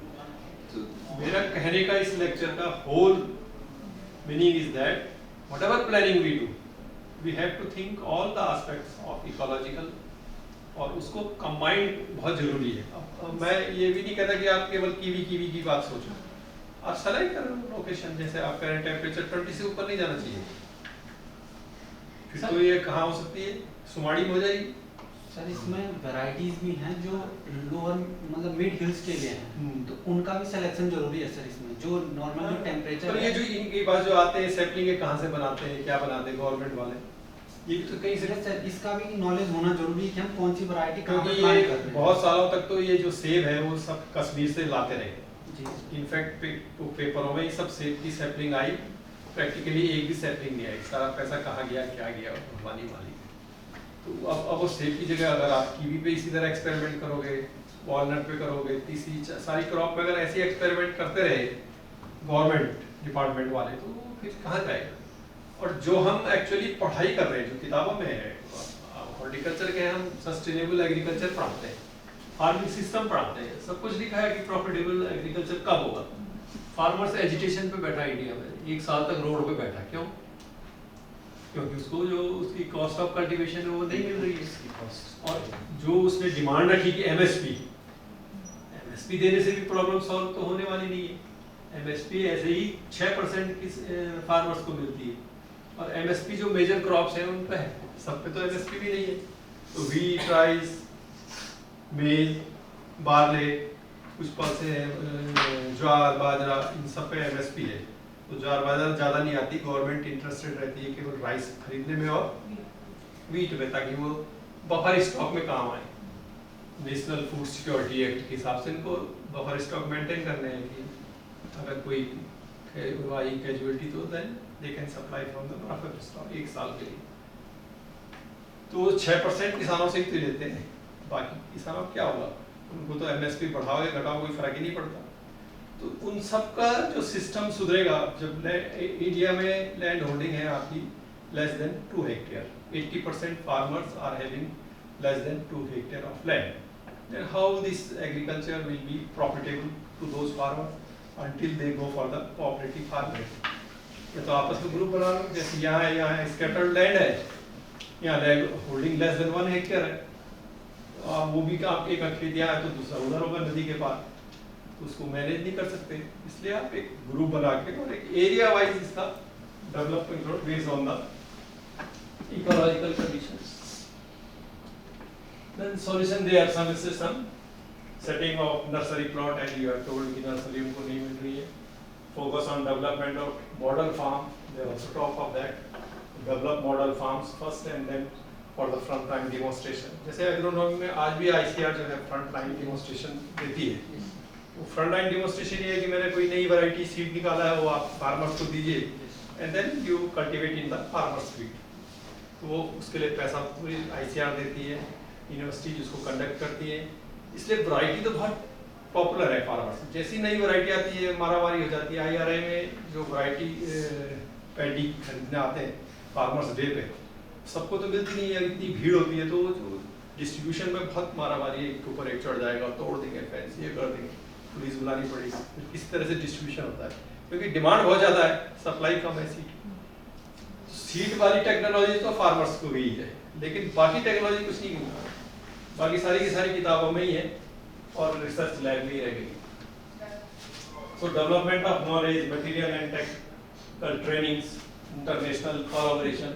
So this is the source. Sharma et al. 2020. Horticulture, EY, this one. See. Then another technology I find in the literature, that is sustainable food chain model has been developed by the HASCO. HASCO तो जानते होंगे doctor Anil Joshi, आजकल वो पूरी पर यात्रा पे cycle यात्रा पे निकले। कौन से वो हमारे एक तरह से क्लासमेट थे डॉक्टर जोशी, फिर वो लेक्चरर थे कोडवार। तो उनको खैर बचपन से ही हमारी जान पहचान है उनसे, कोडवार में पढ़ते थे 6 में, तब से जानते हैं। तो उनका ये कहना है, उनके फार्म में भी गया था, जो ये शुक्ला क्या है, शुक्लापुर में, देहरादून में। तो इन्होंने एक टेक्नोलॉजी वहाँ पे भी डिमॉन्स्ट्रेट की कि actually it is the water recycling. इन्होंने एक फॉरेस्ट एरिया था और एक नदी थी, छोटी सी नदी, तो क्या है मतलब जो भी एक पानी का सोर्स था वो सूख गया था। तो इन्होंने वो लैंड एक्वायर की फॉरेस्ट की मदद से, वहाँ पे फॉरेस्टेशन करवाए। तो जब ये हम जाते तो काफ़ी पानी आता है, उससे एक घाट आराम से चल जाता है। तो उसी में आटा वाटा जो भी इनको पीसना होता है, जितनी भी इनकी वहाँ पे स्टाफ रहती है सबके लिए, उसी से चक्की दिन रात चलती रहती है, रात को पानी से, और उसी पानी को फिर आगे चल के नदी में चला गया, फार्मर्स उसको यूज करता है। तो वो तो एक अच्छा अचीवमेंट है। जिन्होंने किसी गांव में भी किया है सेम थिंग, वहाँ पे भी घराट वगैरह चलाए हैं। लेकिन सवाल यह है कि अगर आपने एक गांव में एक मॉडल डेवलप किया और उसके बाद वो उस गांव से भी आज की डेट में अगर आप ढूंढने जाओ नहीं मिला, तो उस तरह के काम से बहुत वो नहीं मिलने वाला मतलब फायदा। हमें करना क्या है कि हमें सस्टेनेबल बनाने हैं, जो कि फिर सब चलते रहे। यानी कि गवर्नमेंट स्कीम आई, उसमें तो ठीक है 4 साल 5 साल कुछ लोग सब्सिडी के लिए कर लेते हैं, यार सब्सिडी मिल जाएगी, इतना पैसा 80% सब्सिडी की नीचे दे रहे हैं, तो गांव वाले बड़े इंटरेस्टेड है, 80% मिल जाएगा, ठीक है ले लो। उसके बाद खेत लगा दे देंगे तो लगा देंगे, उसके बाद की भी हो ना हो तो कोई मतलब नहीं है। और यही चीज़ है उन डिपार्टमेंट वालों के साथ, उनको भी अपनी नौकरी पूरी करनी है कि कितने प्लांट करा दिए, कितने क्या करा दिए, नंबर्स में हो जाएगा। 5 साल 10 साल बाद आप देखोगे कहीं कोई की भी नहीं, तो उस तरह के डेवलपमेंट से क्या होगा।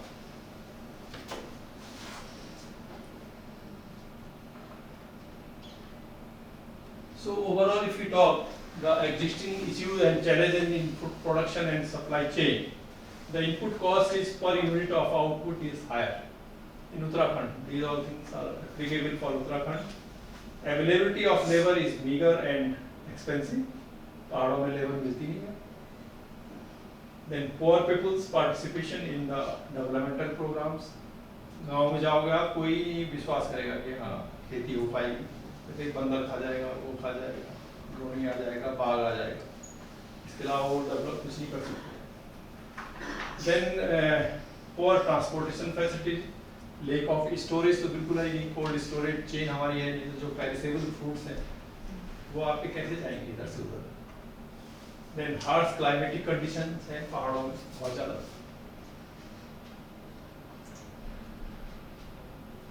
Then fragmented production and supply system, fragmented in all the sense.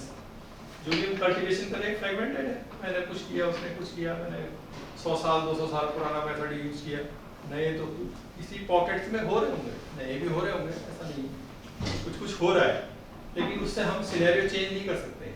जब आप फील्ड लेवल पे देखते हैं तो लगता है तो वैसे के वैसी है। हाँ फॉरेस्ट एरिया में ग्रीनरी बढ़ गया है। मैं जब 30 साल बाद यहाँ आया, 30-32 साल के बाद, तो मुझे चारों तरफ पहले हमारे पास एक फोर्ड फाउंडेशन का प्रोजेक्ट हुआ करता था, उसमें प्लांटेशन करना था नदी के उस पार, इस सामने गांव है, उसमें हमारा ये फोर्ड फाउंडेशन का प्रोजेक्ट चलता। हमने बहुत प्लांटेशन किया, गांव वालों को हमने केरोसिन दी फ्री कि भी जंगल से लकड़ी मत काटो, वहाँ जानवर मत छोड़ो, ये तुम इस केरोसिन को जला के खाना बना लो। लेकिन गांव वाले फिर काटते थे लकड़ी। तो ये सारी ग्रीनरी अचानक क्यों बढ़ी?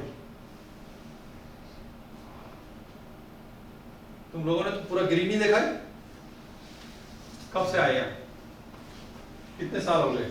सबसे ज्यादा किसको है? 5-6 साल हुए होंगे जब तुम मैक्सिमम, तब तो ये ग्रीन रहा होगा। ये ग्रीनरी मेनली तब से बढ़ी है जब से कि गैस सप्लाई आया है। जब से आपने गैस दी तो फार्मर्स को अब वो नहीं काटना पड़ रहा है, अब गांव में गैस चलेगी।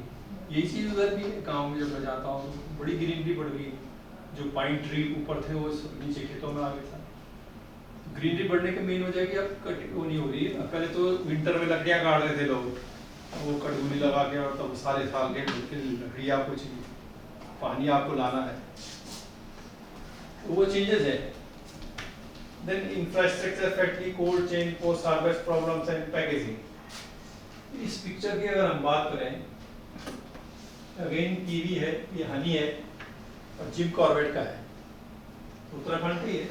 तो मेरा जो इंटरेस्ट है कि ये कीवी वाले ठीक है, किसी प्रोड्यूसर से ही ले रहे होंगे, जो भी प्रोड्यूसर का है वो कलेक्टर होंगे जो फॉरेस्ट में हो रहा है, ये फॉरेस्ट वालों के थ्रू कलेक्ट करते हैं, जो भी करते हैं। How much money that producer they are getting and how much money is the cost of the material, processing, packaging and transportation. तो उसमें मुझे तो ऐसा लगता है कि मैक्सिमम प्रॉफिट जो है वो कंज्यूमर के बजाय जो मार्केटिंग कर रहा है, प्रोसेसिंग कर रहा है, उसको ज़्यादा है। यहाँ पर जो प्रोसेसिंग की एग्जाम्पल है ये है, ये जो लाल चावल है ये उत्तरकाशी का है, हाँ ये कीवी की दुकान का है, और ये जो चावल है ये हम खाते हैं रोज पॉलिश राइस है।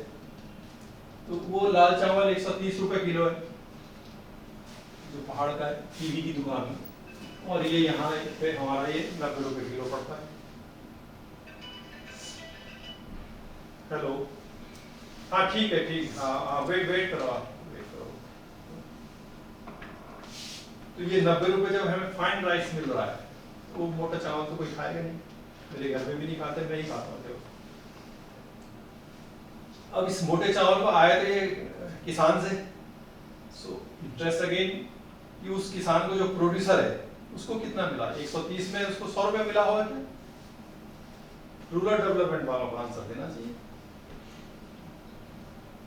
रफली हैव सम आइडिया कम है, कितना उसको कितना मिला होगा ये बताओ? 50 रुपए। तो इसमें से उसने कितने ले लिए? 50 के बाद 90 रुपए। इसमें तो उसने प्रोसेसिंग भी कुछ नहीं की है, पैकेजिंग भी नहीं की है, सीधे ड्रम में रखा हुआ था, वहां से उठा के 1 किलो तोड़ के उसने मुझे दे दिए। तो इसमें तो उसको इतना प्रॉफिट है। मैं ये कहना चाह रहा हूँ कि जो प्रोड्यूसर है उसको एटलीस्ट 75% जब तक नहीं मिलेगा तो प्रोड्यूसर का जो शेयर सारे ये जो मिडिल मैन है वो खा जा रहे हैं। सर इसका तो एक ही सॉल्यूशन है, कोऑपरेटिव। हाँ, तो क्योंकि प्रोड्यूसर जो कलेक्टर है वो तो हमेशा ज्यादा से ज्यादा प्रॉफिट कमाएगा, वो कभी किसान को नहीं देगा। तो वही तो बंद करना है ना, अगर वो बंद नहीं करेंगे तो ये तो चलता रहेगा सिस्टम। तो हम कोऑपरेटिव क्यों नहीं हो रहे हैं, क्यों झगड़ रहे हैं गाँव में? गाँव में मैं कह रहा था किसी खेत में हल चला दो तो तुरंत आ जाएगा दिल्ली से। तो हमको सोचना है ना, महाराष्ट्र में कोऑपरेटिव काफी सक्सेस है। दूसरा ये एग्जांपल है, ये है इसमें जो झंगोरा एंड कौड़ी, मैंने ये पौड़ी से लिया और ये सोच के कि मुझे झंगोरा चाहिए था खाने के लिए। जिस दुकान में मैं गया खाने शहर में तो उसने मुझे ये थमा दिया। मैंने कहा इसमें दोनों मिक्स है, कहते ये ऐसे ही आता है, राट से आता है। अब मैंने ले तो लिया, लेकिन जब मैं घर गया तो इसमें बहुत सारे इंसेक्ट आए, क्योंकि प्रोसेसिंग ठीक नहीं थी ना इसकी फील्ड से। तो जो हार्वेस्टिंग के बाद जो प्रोसेसिंग ठीक से नहीं हुई तो वो जो इंसेक्ट हैं खेत से वो इसमें आ गए और इसमें सारे उड़ने लगे, उनके विंग आ गए और लार्वा एग्स रहे हुए वो इंसेक्ट बन गए, सारे घर में इंसेक्ट फैले। फिर मैंने इसको धोया हुआ, लेकिन मैं इसको यूज कर रहा हूँ उनको बर्ड्स फीडिंग में, और इसमें कंकर पत्थर बहुत ज़्यादा है। ये भी मुझे 100 रुपये किलो पड़ा, और ये मैंने दुकान से खरीदा। अब फार्मर्स ने उस दुकानदार को कितना दिया, क्या दिया, 30-40 ही दिया होगा। ये प्रॉफिट भी उसको नहीं गया जो जाना चाहिए था। इसमें फार्मर्स की जो प्रोड्यूसर है उसकी गलती भी है कि उसने मिक्स किया। अगर उसने किया हो तो ये झूठ बोल रहा हो, ये अलग चीज है। मतलब हमें इस तरह की अगर हम मार्केटिंग करेंगे विच इज नॉट रिलायबल, तो मैं उसके बाद तो मैं नहीं लूंगा ना उस दुकान से। तो हम इसीलिए कह रहे हैं कि सिस्टम बनाओगे, जब तक सिस्टम इंटीग्रेटेड नहीं होगा तब तक ये सारी क्वालिटी कंट्रोल में भी बहुत मुश्किल है रखना।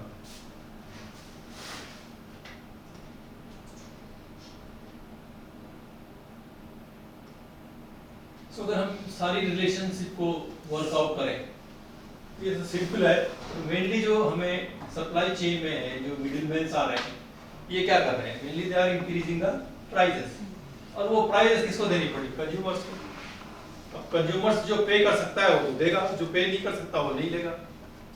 अब एक बहुत दूसरा एग्जांपल है ये ब्लैक सॉल्ट। प्राइम मिनिस्टर जब माड़ा गांव गए थे उन्होंने भी उनकी स्पीच जिसने सुनी होगी कहा ब्लैक सॉल्ट। जिस दिन उसने स्पीच दी तो मुझे समझ में नहीं आया ये ब्लैक सॉल्ट कौन सा बात कर रहा है। ब्लैक सॉल्ट वो काला नमक जिसको है उसको कहते हैं। लेकिन ये भी मुझे कीवी की दुकान में एक छोटी सी बोतल 10 या 20 ग्राम मैक्सिमम रहा होगा और उसमें कुछ उसने पत्तियां सब थी। मैंने कहा भाई कितने की है? 230 रुपए। मैंने कहा अगर 10 ग्राम 20 ग्राम के मैं 230 रुपए पे करूं इतने नमक के, तो इस 230 रुपए में से फिर क्वेश्चन वही है कि जो जहां उसने कहा ये उत्तरकाशी में बनाते हैं फॉर्मूला नहीं देते। मैंने कहा ठीक है फॉर्मूला तो नहीं देंगे तुम्हें, लेकिन उसने ये तो नहीं बताया कि कितने, क्योंकि वो भी तो सेल्स बॉय था उसको भी मालूम नहीं होगा। लेकिन उसका जो मालिक है उसने कितने में उससे खरीदा और 230 रुपए का अगर वो 10 ग्राम बॉटल में मिला के दे रहा है तो कितना एक्सपेंसिव है। वो सारा पैसा भी किसको गया? सब मिडिल मैन खा। तो ये जब मिडिल मैन सिस्टम जब तक जाएगा नहीं तब तक होगा नहीं। अब जो बेचारा कंज्यूमर इसको ट्राई भी करना चाहेगा वो कहाँ से लेगा? तो पहले तो उस दुकान में जाएगा ही नहीं आम आदमी, उसको पता है कि बहुत महंगा है। तो हम ये कह रहे हैं कि उस सॉल्ट को बहुत कॉमन वे में बेचो, अगर है अच्छी चीज है। हम हरा नमक बनाते हैं घर में, कभी कभी सोचते हैं काला नमक, हम काला नमक एक जो लाई होती है उसको भी भून के और कई तरह के नमक बनते थे। इन्होंने भी कुछ और अगर माणा वाले हैं तो कुछ जड़ी बूटी वहाँ की लोकल मिलाई होंगी। ये बहुत अच्छी प्रैक्टिस है। लेकिन मैक्सिमम शेयर को जब ये ऑर्गेनाइज सेक्टर में कहीं आएंगे तभी जो मैक्सिमम शेयर उनको जा पाएगा, नहीं तो वो पैसा भी सब मिडिल मैन को जाएगा। So what should be our strategy?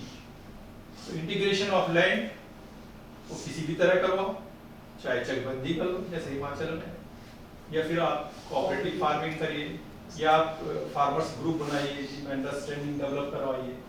ये सब तो जो आपको लैंड मैनेजमेंट पॉलिसीज है उसमें डालना पड़ेगा ना। उत्तराखंड स्टेट गवर्नमेंट को land use policies, natural resource policies इन सब में डालेगी जब गवर्नमेंट इंटीग्रेट करेगी, including all their schemes. 50 scheme है, हर किसी में 80% सब्सिडी, किसी में 50% सब्सिडी।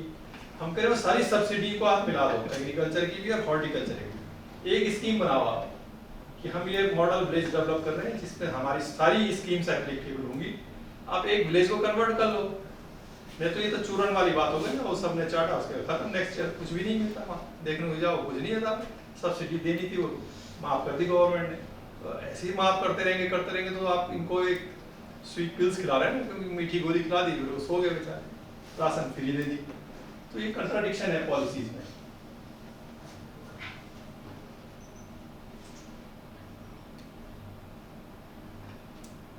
तो ये रिसाइकलिंग वगैरह हमने पहले ही डिस्कस कर ली।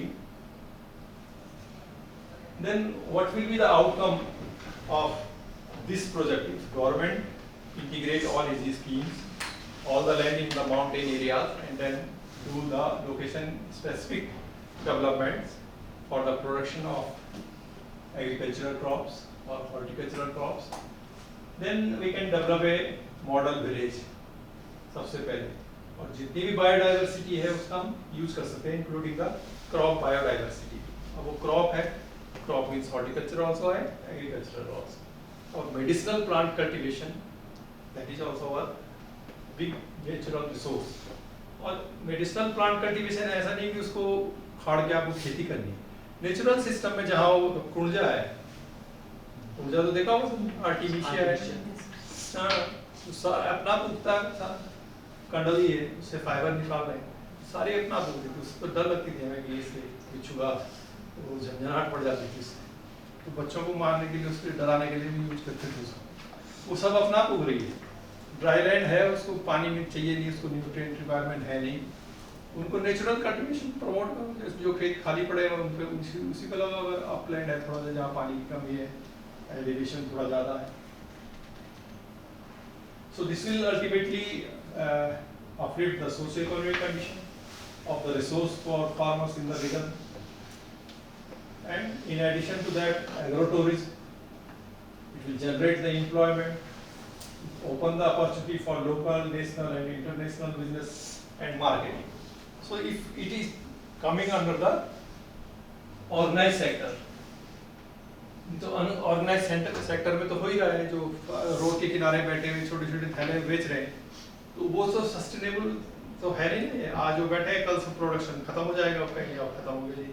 फिर रेगुलर सप्लाई चेन नहीं है, आज है कल नहीं रहेगी चेन। तो सीजनल है, जैसे क्रॉप आई हार्वेस्ट तो उसने गहत और उड़द वगैरह कुछ 2-4 क्रॉप है, और वो भी बहुत ही स्मॉल स्केल है तो सब। तो हम इसको चाहते हैं कि लार्ज स्केल में जितना भी हो सके ये बढ़े। So thank you very much for listening patiently. तो अब कोई इंटरेक्शन भी कर लेते हैं, टाइम है तो टाइम हो गया, पता नहीं, चलो करिए आप, कोई क्वेश्चन किसके हैं तो उनको बताएं। इतना सुनने के बाद कुछ क्वेश्चन तो जरूर होंगे। आपने यहाँ एप्लीकेशन भी होना चाहिए। हाँ जी। तो मैंने सर आपका ही जहाँ गाँव है ना उजैड़ी, हाँ। उसके नीचे सत्याखाल है, के सुंदर है, हाँ। वहाँ मैंने एक नई क्रॉप इंट्रोड्यूस करी है उत्तराखंड में। तो 5 नाली में हमने पैशन फ्रूट का एक छोटा सा ऑर्चर्ड लगा रहे हैं। अच्छा, कौन से गाँव? के सुंदर में। तो कितने आगे हो, लवाली से आगे? नहीं सर, लवाली वाली रोड पे नहीं है, हाँ। ये जेल गदेरा है ना, उजाड़ी के आगे तो लवाली आता है। तो नहीं उस वाली रोड पे नहीं सर, इधर ऊपर वाली जो सीएमओ है ना, जेल गदेरा सर, अच्छा हाँ, जहाँ नया केवी बना है, केंद्रीय विद्यालय। अच्छा मैंने आप इस साइड देखना, आप कंडोले के पीछे जा रहे हो, अच्छा, कंडोले के आगे फ्रंट साइड। हाँ। तो वहाँ हमने लगा दिया? हाँ कौन सा? Passion fruit sir, passion fruit Everest कितने एरिया में? 5 नाली लगाया सर अभी तो स्टार्टिंग में। किसका है?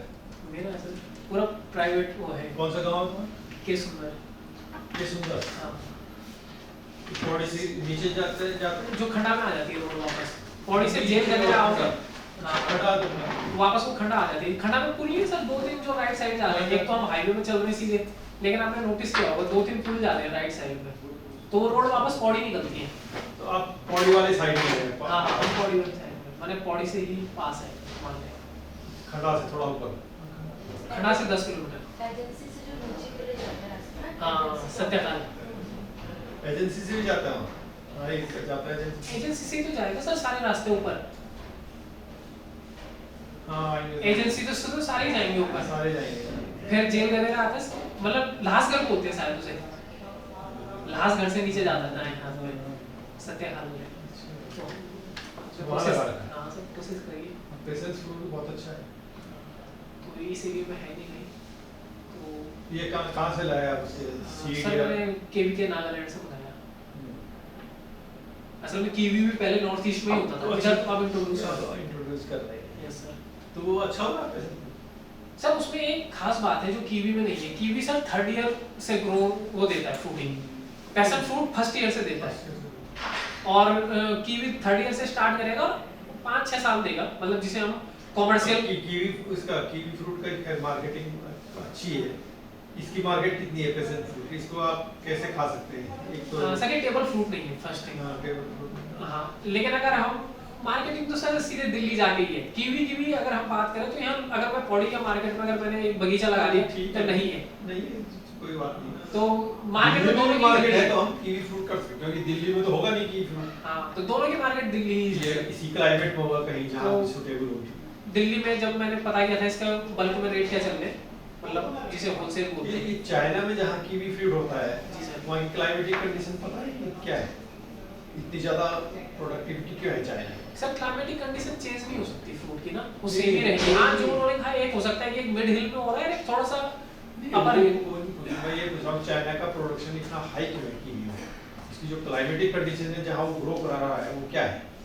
सर उन्होंने ना वैराइटल जो एक Improvement कल्टीवार किए के होंगे। बाद उसमें आते हैं ना, मतलब एक होता है कि अलग वैरायटी करना, लेकिन एक होता है एक ही कल्टीवार में हमने स्पेसिफिक जीनोटाइप लेके उसे किसी चीज के लिए रेजिस्टेंट बना, तो उन लोगों का इस पे अच्छा काम है। जैसे जैसे आपने काफल बोला, सर हमारे यहाँ काफल होता है मैरिका एस्कुलांटा, लेकिन कैलिफोर्निया में मैरिका। Interaction is going on?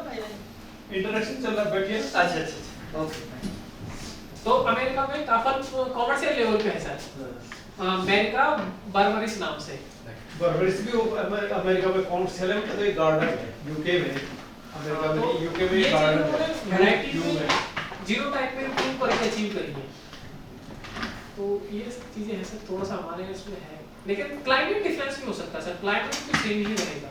मतलब जो मैं जो हमारा जो temperature हमारी है। माउंटेन क्लाइमेट है, ये सुटेबल है? कितनी हाइट तक है suitable sir for kiwi growth? 800 above हो जाएगा। कब कहाँ तक? सर आपको हाई हील है 3400 ms इतने तक चला जाएगा? जैसे पौड़ी की हाइट है उससे ऊपर है कीवी सब बिल्कुल बिल्कुल सर। फर्स्ट क्लास होगा। Yes sir. सर मुक्ति इसमें सर एक वही वाला इशू है जो आप बता रहे थे, साउथ फेसिंग और नॉर्थ फेसिंग। नॉर्थ फेसिंग में नहीं हो सकता sir, kiwi, Apple, passion fruit, क्योंकि ये फोटो पीरियड ज्यादा मांगती है, तो इनको साउथ फेसिंग में ही लगाना है हिल्स के। तो और जो एरिया ये है पौड़ी के निचले वाला जो हम श्रीनगर तक आते हैं, ये नॉर्थ फेसिंग है। यहाँ शेड लविंग क्रॉप्स होगी, जैसे बड़ी इलायची। इस एरिया में लार्ज कार्डमम भी अभी कमर्शियल कैश क्रॉप नहीं है, इस एरिया में होगा लार्ज और कार्डमम। आफ्टर पीएचडी क्या प्रोग्राम है, क्या करोगे?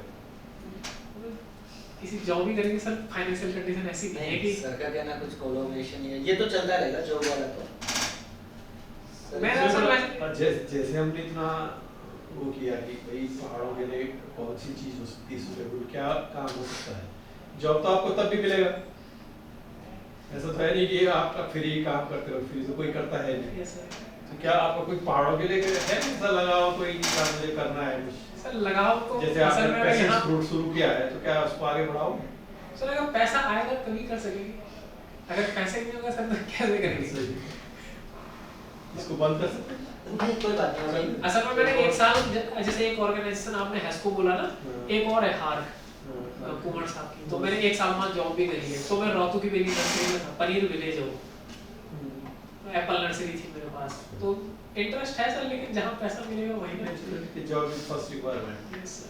उसी कारण सब चीजें हैं।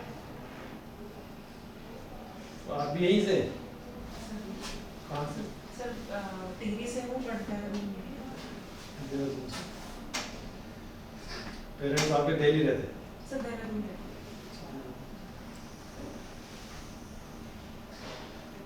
ठीक Okay, है sir. हाँ, I hope it was a fruitful session and interaction with all the participants. It is, of course, a knowledge gaining session. So just as a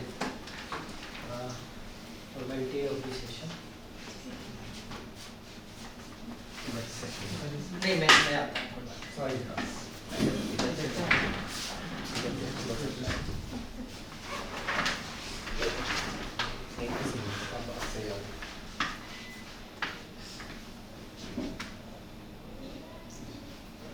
thank you sir. सर्दी का मौसम हो गया।